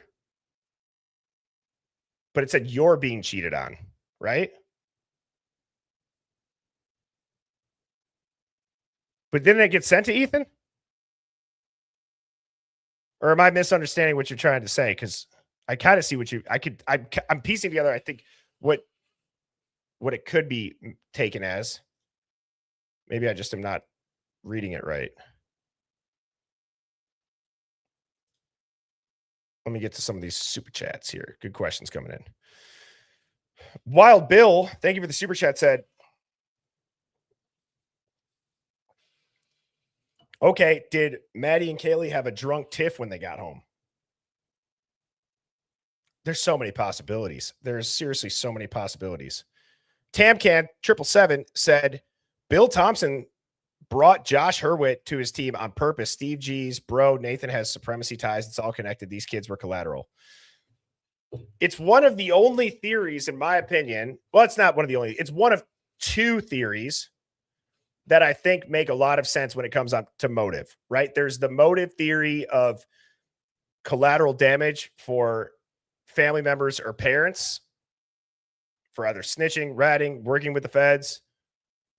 Consider that kind of with the drug theory. And then there's the theory with the Greek life and the suspicious hazing deaths and the overdoses. There's a lot going on in that area where there's a lot of overlapping stuff with fentanyl, with the hazing deaths, with gangs, with so much stuff. It's hard to untangle it, but those are two that really make a lot of sense from a standpoint of motive, because you have to also keep in mind the severity of this crime that we were told of what happened. Stabbing is very personal. 4 people, 1 house. And they don't know who did it still? I don't believe they don't know who did it. If they didn't know who did it, I mean, why would that be? Is the person not from this country? I mean, seriously, if there's powerful gangs or cartels, did they bring in a hitman that's not from this country? Did they get across the border? Or if they are from this country, did they leave the country? Did they flee? But I find it hard to believe that they might not know who did it. Monty said, happy birthday from your very first person to join your memberships and give you crap about wearing your hat with your great suit. Monty, that's right. You are the first Hive Plus member. That's awesome, man. And I will not stop wearing a hat with a suit. Wolfpack said, maybe Dylan and Jack D were sleeping together. Were they the killers? Whitcomb said it wasn't Bethany and Jack, so I'm thinking it was him and Dylan, pretty much. What if it was Ethan and somebody? Like if Ethan did, I don't know. I'm just trying to say it'd be ballsy as hell to sleep in, your girlfriend's house with somebody else, but how do we know what happened?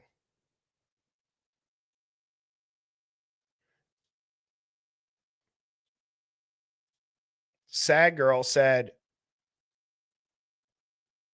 did he say we are down 1? Now we have 2. The F? Yeah, Mr. Chapin. Yes. Birdie, the Beatles Scouse rhymes with house. Scouse house. Scouse house. Kiss Me Where I Pee asks the question, how do we know we can trust Turvey? Are we just jumping ship now, or? Oof. The questions around who can we trust and who can we not are very valid. I would counter that question because I don't know how to answer that. I mean, I would like to think about what would his motive be to do this, to save his own ass. If maybe he felt like he was going to get railroaded, because it seems like they were maybe planning that if Ann was under investigation. But what would his or Chris's motive be? I mean, Chris, you could say financial, but I don't know. He could have written a book about anything. That's a good question, though. I mean, I'll do a poll. Kiss Me Where I Pee. I'm going to say, who do you trust more? Turvey, Whitcomb, neither, both equal.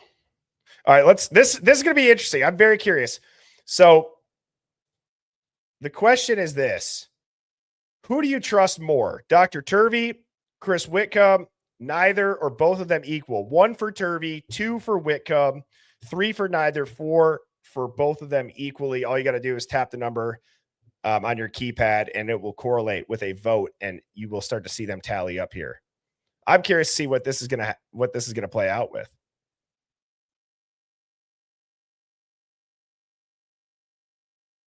All right, a lot of votes coming in. Give it a little bit. It'll catch up. Why is that? Well, it's a lot of ones saying Turvey. I don't know why this is. I don't know if they're just coming in too fast or what. I'll reset that. It's not registering, but oh, damn. All right, hi. Oh, there we go. So nobody seems to trust Whitcomb more. So it was registering too quick. Turvey is in second place with 36%. Neither is 14%. And both of them, you trust them both equally, is 50%. That's interesting. I would have thought Turby would have taken that by a landslide. Scouse House Girl said, do a call-in, please. Yes, I will be doing a call-in this Friday. Friday nights are the call-in shows. Don't miss that. That might be, what is today? Tuesday? Wednesday? What day is today? I know it's my birthday, but today's Wednesday. I don't know if by Friday we'll be at 50K. Hopefully we are. If you guys are not subscribed, please do. I'd love to do that giveaway. That's going to be a lot of fun, but I typically do call-ins on Friday. And Anxiety Mosquitoes said, Hunter Chapin blamed Xana for something that happened to Ethan. Hunter Chapin blamed Xana for something that happened to Ethan and went bananas. Kaylee needed to be shut up, and Maddie was just there. Wow. What? I mean, that's just so crazy. Again, that goes back to that. That's just such dark. It's such a dark thought to think about. Man, I don't know. I mean, it's again, I certain things it feels weird to say that that's even a possibility, but I know those things happen. It's terrible. Best of Me said, thank you for all you do. I love the Hive. Happy birthday. Well, thank you so much. Best of Me. I appreciate you. Angel Heart 7926 with a big super chat gets the GOAT award. Said, I hope you have a wonderful birthday, buddy, and so many more to get other people's kids. But with Kaylee and Maddie, I can. I could be reading into it too much. Or because the way that he pauses and he says, I got to be careful, he knows they're separate. But it's a good question. Why blame anyone from the outside at that point? Yeah, it's very confusing because if that is what happened. And again, I'm not saying that I believe it. I guess I'm just shocked at how much stuff out there now that that's even kind of been brought into the light by Broken Plea that you can really go and look and find. Does anybody else feel like that? Because when I really went looking for it, I'm like, okay, so Officer Nunez is saying that. Is there anything else out there? And I'm kind of like, whoa, I hear Brett Payne asking Officer Smith about this. And whoa, I looked at Ethan's foundation and Gail had found the foundation on Facebook, that says what the goal of that foundation is. Right? I mean, I was very shocked, to see this. That the mission of Ethan Smile is to raise awareness about the importance of good mental health and suicide prevention.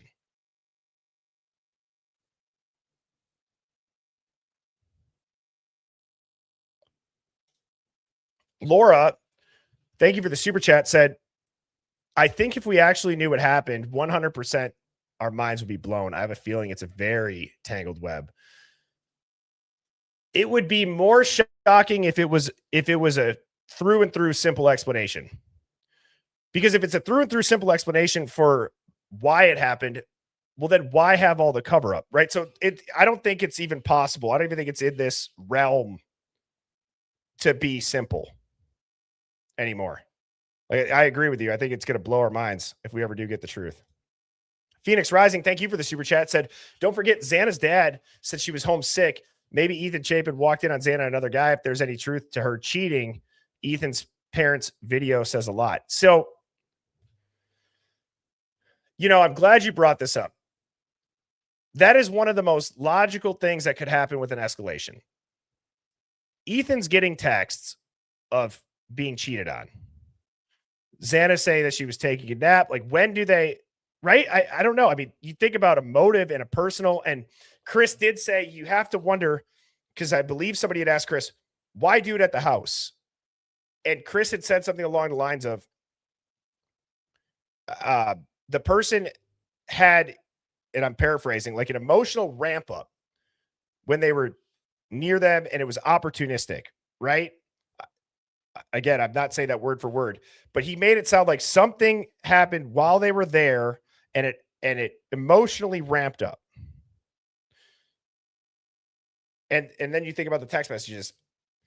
You know, it might be interesting. I don't know. Would you guys even be interested in doing this? I'm kind of torn on it because I know people could go back and watch it themselves.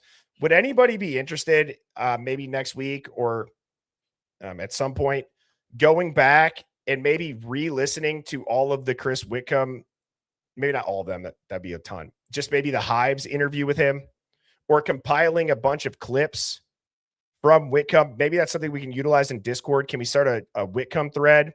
And if you go back and you listen to things that Chris Whitcomb or Dr. Turvey said, and we can just, then I can just pull from the Discord and put the clips up. That seems very efficient. And it also seems better than having to go and try to find the timestamps. If you guys haven't noticed, I really do my best to try to not pull up YouTube because it's running a lot of browsers to stream and I don't want it to be glitchy.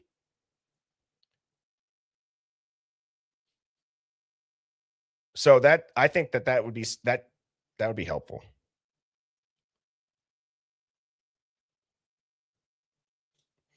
Julie Hughes, member for a month. Thank you for being a part of Hive Plus. Said, what if Ethan Chasen was wasted, came home, Dylan was home. She seems like a druggie, made him do the coke that had Fent to sober up. Xana said, oh my God, who's in there?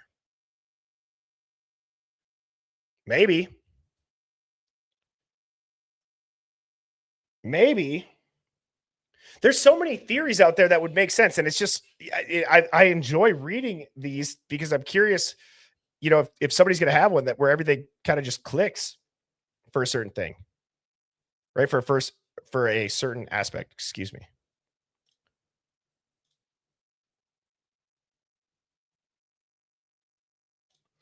Blue-Eyed Candy, 8965. Thank you. Always great to see you, Blue-Eyed Candy.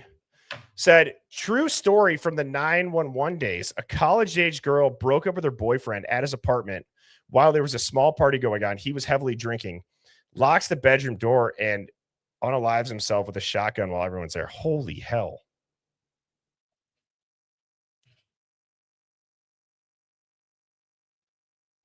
Jesus. That's terrible.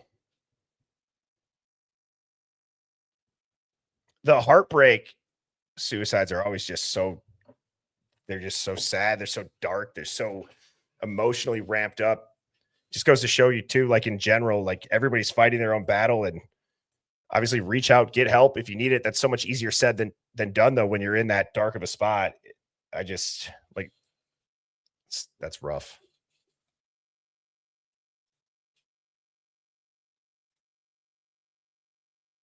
Happy birthday, Birdie Pie. We all love you so much. Thank you, Angel Heart.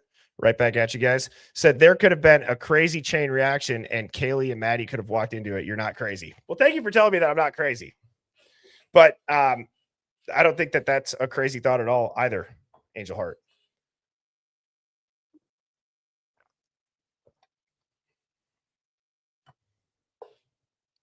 Blue-Eyed Candy again said, happy birthday, Birdie. Chris talked about parallel crimes.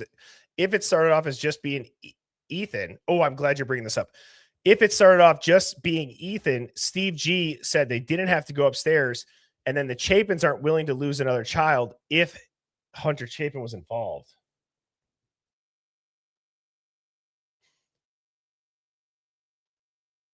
I didn't even think about the whole he didn't have to go upstairs part.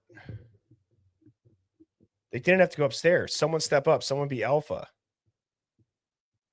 But I paid that bill. There's other things to that context, though, that make it seem also very cryptic in talking through the screen, not just towards some other family.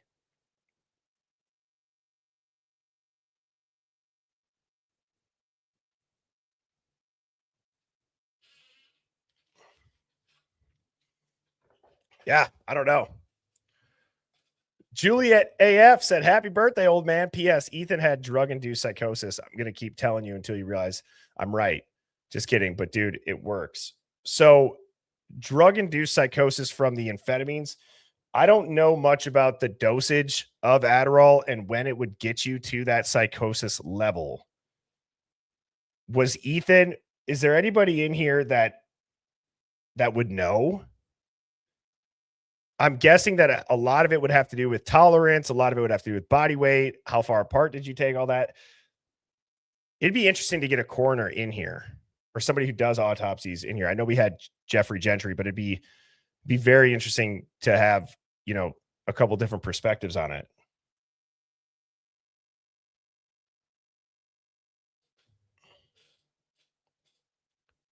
I did hear this, Grabby Tabby. This is crazy. Alex Murdaugh's conviction was overturned today by the Supreme Court. It proves money buys justice. If you remember, Ali Benevento came into this stream and Ali Benevento hinted that there was things that she knew that she said she's going to keep her mouth shut about that because she worked on the Murdaugh case. We got to get Ali back in here. That would be an epic conversation. Just to see, what does she know? Donna said, I'm sure it was said that Brian wasn't participating in his own defense. If so, how can he fire her? Well, I thought it was interesting that Turvey said he didn't know if Brian had access to all of his stuff. But then, was it Chris that we had asked? Yeah, it must have been Chris, right? Chris had said, yeah, Brian has seen, or it was written in the book, I think. I feel like they kind of said the opposite of each other on that when it came to Brian knowing about his case and being involved in his case. Wickedly Redacted said, I wonder if Ethan's hands were tested for gunshot residue. Maybe that's why we hear I love you yelled in the house. It was Xana trying to calm Ethan. It's a great thought, honestly. 2 a.m.'s a witch hour said, happy birthday, Birdie. Okie dokie Lisa said, who was the doctor who diagnosed Brian Coburn autistic in the beginning? Well, I thought that there was something. I thought that there was an initial news report. It was kind of a big deal when it was first coming out that Brian may be autistic, because I could have swore that it was something from his childhood that they didn't have records of. That would be something that would also be interesting to see. What was it that they were initially, because I could have sworn in the narrative they were kind of pushing back against that, because were they going to try to claim some sort of mental challenge to not be able to stand trial or something? Does anybody remember that off the top of their head? Or if you have an old article in the archives, I'd be curious. I haven't thought about that in a long time.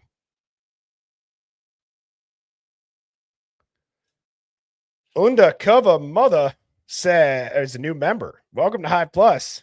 Thank you, Undercover Mother. I said Unda. Thank you, Wolfpack, for being a part of Hive Plus for a month. And I have been having a fantastic day. This is an awesome way to be able to end this evening. Brittany Barrett said, because it's Bethany's hair, and that's the exculpatory evidence that she had on Brian. So that's why they didn't test it, because they know it was her.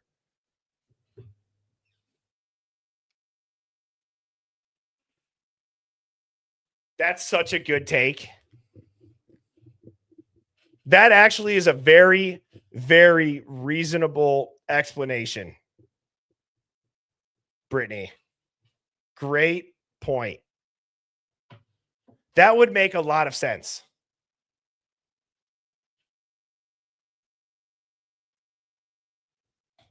Guess who, LMA, said if Ethan was innocent, the Chapins wouldn't be so vague. It's been so beyond obvious he was the problem. Well, don't get Ellie all fired up. Ellie's going to jump down someone's throat and say, stop blaming Ethan. Nobody's blaming him, but I mean, would a parent maybe have that reaction if they knew that maybe something that their child was doing caused an escalation of events? I don't think that that's even crazy. I don't think that that's rude to say. I think it's a reasonable question. I mean, for God's sakes, there's 4 people that were just stabbed to death. What happened? I found it pretty interesting and powerful too when somebody who lives out in Idaho, I'd asked yesterday for the question of the day. I said, what is it about this case? And this person said, I live out there. I need to know if this person's off the street. I need to know if there's a cover-up going on where I live.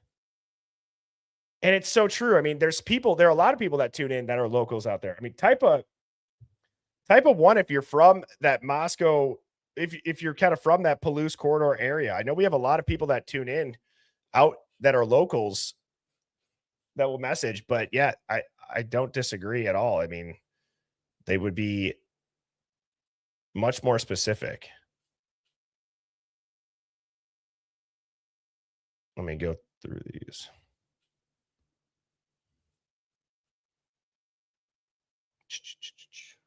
Yeah, a handful of ones coming in.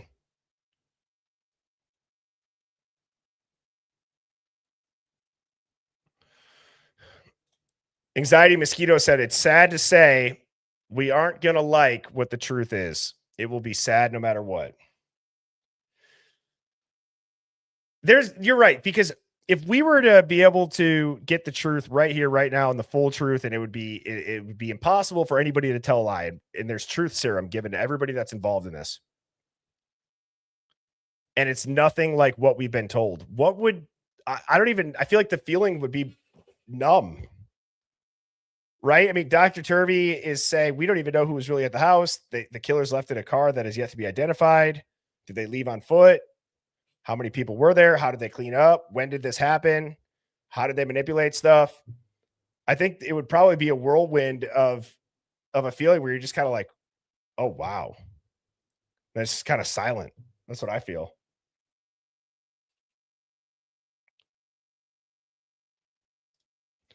Heather L. And real quick before this, Griffaholic, thank you so much for becoming a Hive Plus member. Boostron 5000 said, happy birthday, mate. Seems like Steve G and his litter have been mighty quieter since Turvey. Speaks volumes, don't you think? Yeah, I did see that Olivia said that Turvey just threw away his career by doing this. He didn't seem too concerned about it. He seemed to actually lean into the questions about Ann Taylor with the custody queens. But yeah, I mean, I guess they have been a little bit quieter.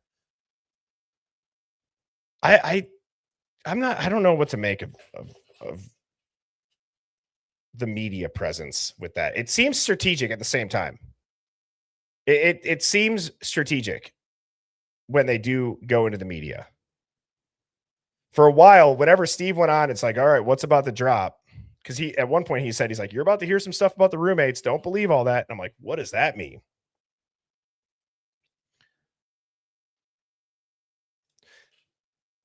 Heather L 7777 said, I'm confused. He said Othram was fired, but the Chapins were speaking for the lab and thankful to them. Yes.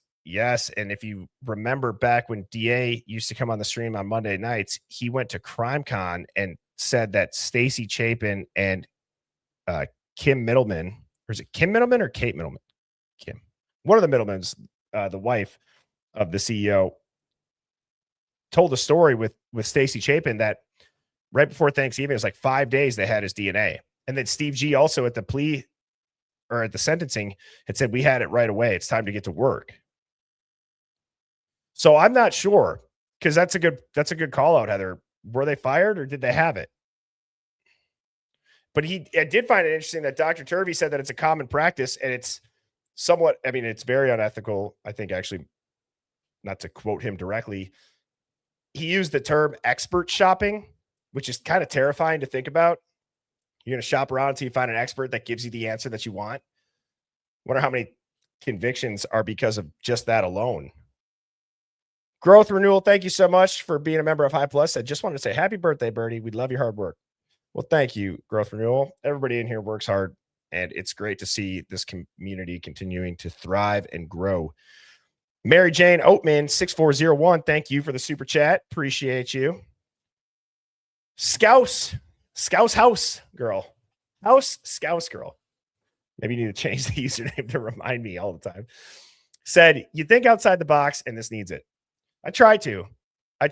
And that's one of my favorite things about people in here and just the Hive. And I don't want to just be on a soapbox. I don't know if it's because of my birthday and I'm just feeling extra grateful for everybody in here. But there's something to be said about understanding what the Hive is. You either get what the Hive is or you don't get it.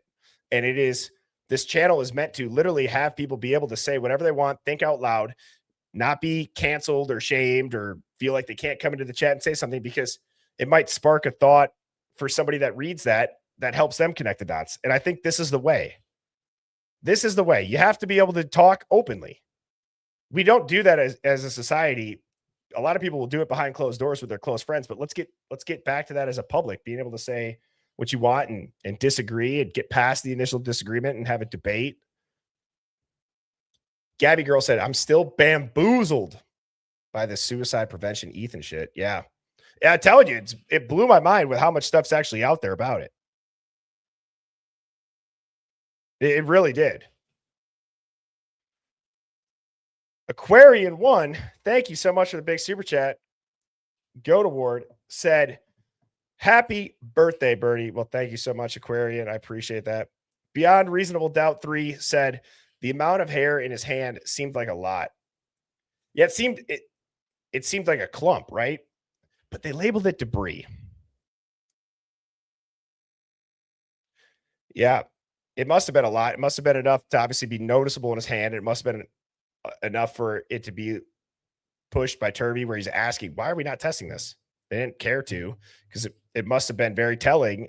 They either knew who it came from, or they didn't want to find out where it came from, because it must have been a noticeable enough amount that they labeled it as debris to try to hide it. What a weird thing to label hair, as Turvey would say too, because debris is like dirt and dust and sand, or however he described it. Not hair. Hair is hair. The Beehive said, did Ethan die first before anyone else got home? Again, it's if you think outside the box, there had to have been two separate events. The behavior of this also seems like it was two events. I will go back to the sentencing, and I know that people are going to go up in arms about this, but I swear to God, Sammy T Mafia was on the stream and we were listening to Hippler. And in the stream that we were watching, Hippler only said human being after two of the victims. And we were looking up, what does that all mean? I don't know if anybody in here was in that stream or remembers that. But then you go back and you'll listen to some other streams and he says it all four times. So I don't know, but that video of him only saying it twice is still up. And our stream only said it two times. So again, you could look up what that might be, and I'm not going to go down that whole rabbit hole right now because it could take an entire show. Cat K15 said, happy birthday, and thank you for being a member of Hive Plus for a month. Redacted doing Redacted said, when SG was asked who he thought did it, he said, that's easy. Look who was parked there. Hunter Chapin was. Happy birthday. When did Steve say that? Was that on video? Why don't I remember that?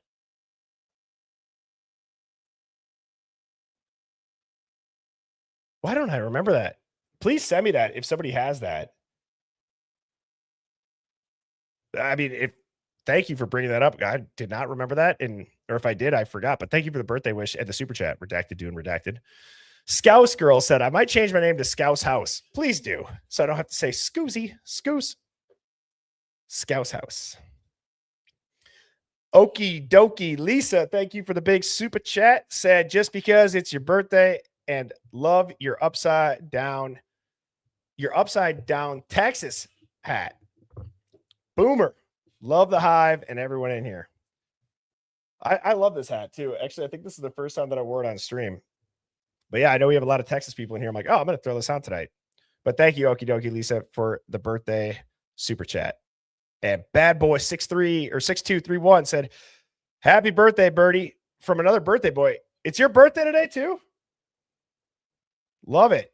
Love it. Happy birthday, Bad Boy 6231. Appreciate the super chat. Right back at you.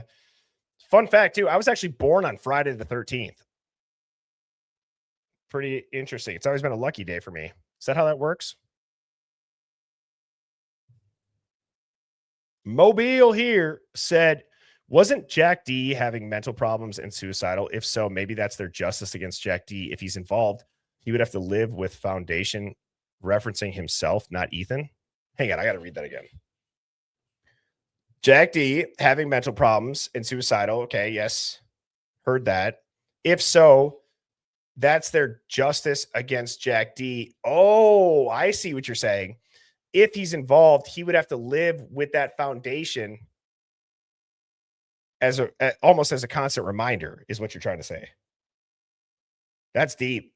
That's deep. And that for sure would send a message. So I can appreciate that thought process.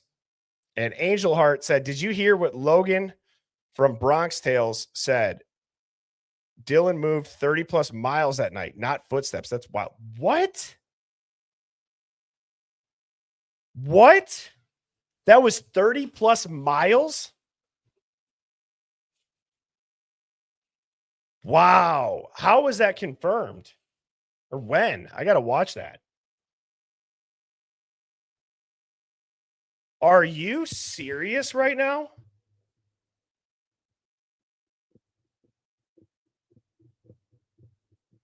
Oh my God. Dude, how is this chick getting interviewed the way that she is? How is this possible?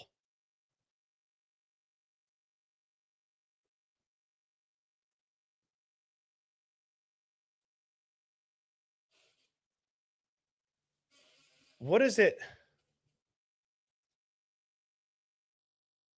That's crazy.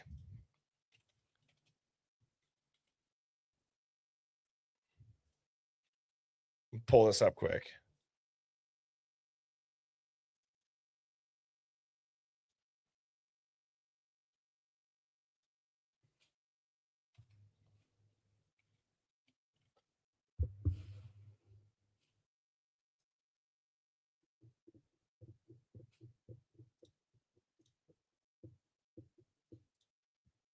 Just as a reminder, what did it say in the book?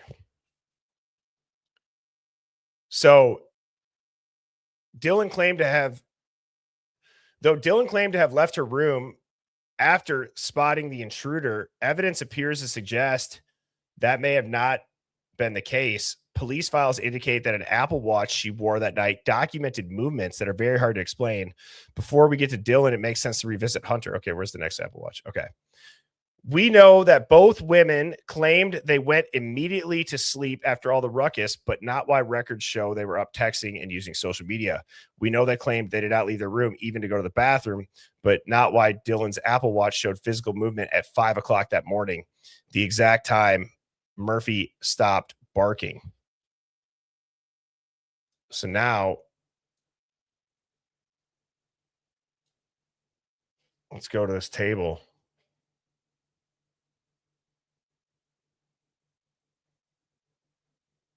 This table is just so ridiculously long.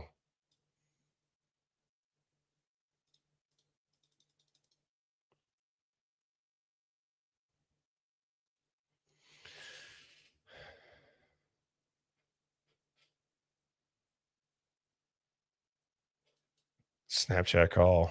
What's going on right there? Opens her door, calls Kaylee. Just so 30.77. And that's what, so Angel Heart, is that what Brog's Tales is saying is 30 miles?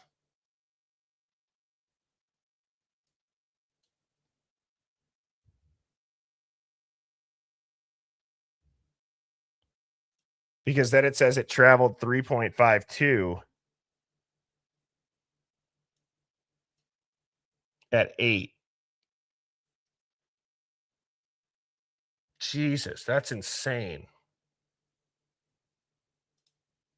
It's 15 miles to go and 15 miles to come back. I mean, if you think about how Chris worded it in his book that are very hard to explain, yeah. I mean, 30 miles would be pretty hard to explain. There's no doubt about that.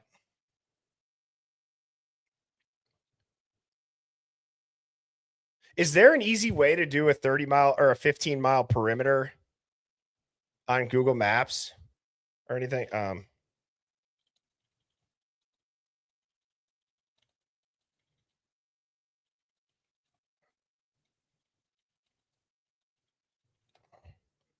Well, I'm trying to find that up. I'll read this too. Crow and Rainbow, thank you so much for being a Hive Plus member for months, and happy birthday birthday, Birdie. Taurus men are the best. Thank you for everything. Well, thank you, Crow and Rainbow. I appreciate that, and I concur. Delco Alana, 1982. Thank you for the super chat. Appreciate that. And Hannah Bananas said she put the Apple Watch on Murphy. Really? I mean, are we going there where you're gonna put an Apple Watch on the dog? I mean, that's crazy. I mean, that's like some movie stuff to think about in that moment. To say you're gonna put an Apple Watch on a dog to confuse the movement. I mean, honestly, that's a genius thought on your part from a standpoint of if you ever want to confuse people with an Apple Watch, throw it on your dog's leg. But I feel like 30 miles is a ton. It's crazy. The Beehive said, why do they use the audio from 1112 at 4:17 a.m. in the PCA, but the 2:27 a.m. scream means nothing, like WTF? Yeah, well, that goes back to the whole thing. They said it was Brian Koberger, guys. I believe that they had to find pieces of the camera footage and the audio that they could also create a narrative with. You got to think about it. If we were tasked with covering up a crime and we had access to the cameras, we're probably going to be looking at what are we investigating and what do we not want people to know if we're trying to cover it up. We're going to probably pick a completely different time. That's why I've said too, if we all are thinking this is a cover up, why would they even tell us that the murderer's car is actually the suspect vehicle 1? Why would you point out everything accurately, but then have it be a guy like Brian? Well, if you really want to deceive and lead people down an entirely wrong path, everything wouldn't be accurate. And Ty Bergerson, why do I do that so much, Hive? Said, I'm new. What does everyone believe happened? Well, welcome to the Hive, Ty. And, people think there's a vast difference of opinion as far as what may have gone down within that house and why there's a cover-up. However, I would guess because you're in here, you have some interest in the Idaho 4, and if anybody else is new, I would say this. This has gone from showing that it's very plausible and there's enough reasonable doubt the entire Pacific Northwest could drown in it if Brian Koberger would have went to trial, and how Bill Thompson wanted a plea deal because none of this would have survived a trial. But I think it's starting to shift now to Brian Koberger could be out of prison with a capable attorney, and we're kind of shifting to theorizing and almost wargaming out what could have happened with the timeline, with this new information that we're getting from Broken Plea, from Chris Whitcomb interviews, from Dr. Turvey, who's the defense expert that's now going around and doing some shows. And ultimately, what drives me is I can't stand when the news is able to get people in the palm of their hand and control them like a puppet. So long answer to that. What does everybody believe happened? Nothing that the news told us and sold us on.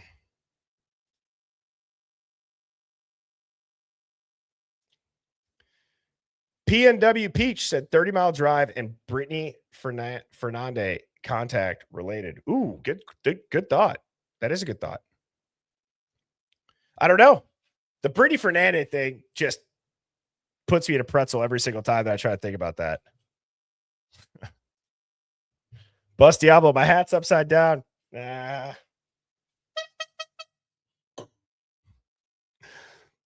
Hive, what a fantastic stream. I could not have asked for a better birthday stream, and to finish this 30-second time around the sun with you all here in the Hive. I appreciate you all. I'm going to answer Blue-Eyed Candy's super chat, and then I love the idea that my brother had given to me about saying, goodbye to everybody so that I also don't miss any of the really good comments as the stream is wrapping up. But I'm going to start concluding tonight's stream. Thank you all so much. Please hit the like button on your way out. Hit subscribe. I really want to give away the $500 when we hit 50,000 subs. It'd be great to do it during call-ins. on Friday. That would be epic. We're almost there. We're only a few hundred away. So let's try to get there. And Blue Eyed Candy, thank you so much for the super chat. Said, ChatGPT, for someone who's 5'10", the stride length is usually longer. So 30 miles would take fewer steps, approximately 58 to 65,000 steps for 30 miles. Estimated time indoors, fast pace, 4 miles per hour, 7.5 hours. Yeah, but there's no way that Dylan's walking that, right? There's no way that's on foot. Or am I misinterpreting that? I would have guessed. Well, that's a good question. Does an activity sensor read cars? I don't know. I don't wear an Apple Watch. I have a Whoop that really just messes with my head when I wake up, and it tells me I don't sleep good enough. So I stopped wearing that because I'll wake up feeling refreshed, and I looked at it and it's like, nope, you actually slept terribly. So I'm going to have to watch that. I'm curious as to the deep dive on that. That's cool that she was able to figure that out. But if it doesn't register to car, how would that? It's just so. There's ain't no way Dylan's put on 30 miles in a night after that all happens.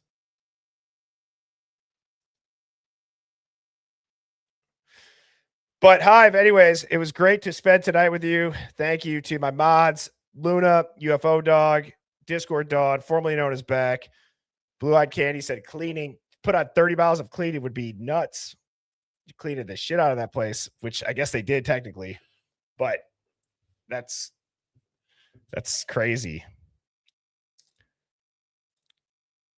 Have a good night. Thank you guys for all the birthday wishes. Teresa, Andy said 30 meters, about 93 feet. Could be from cleaning up. Julie Hughes said, no way. Katie said, I'm a nurse, and high levels of ADHD meds can cause psychosis and mimic schizophrenia. Really? So I didn't think that about. But then again, I guess, isn't Adderall just like one molecule away from meth? I feel like I heard a joke about there was like a doctor that created Adderall that was using meth and was like, I can change this by a molecule and patent it and create Adderall. Is that, or did Adderall actually start from the Germans in World War II or World War I? But I thought it was something where it was like speed, that it used to keep you up, and then they kind of like changed it a little bit.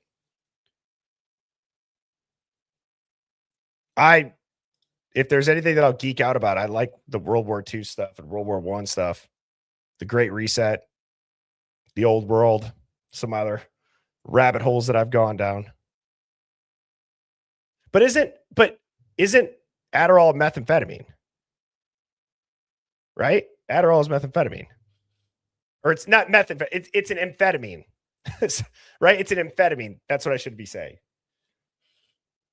Yeah, Pervitin. Yes. Thank you. Attaboy, Dylan.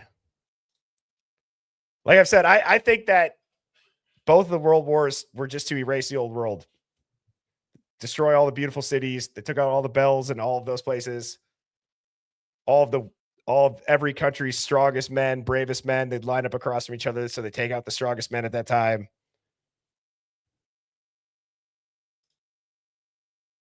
So, Hive, I love you.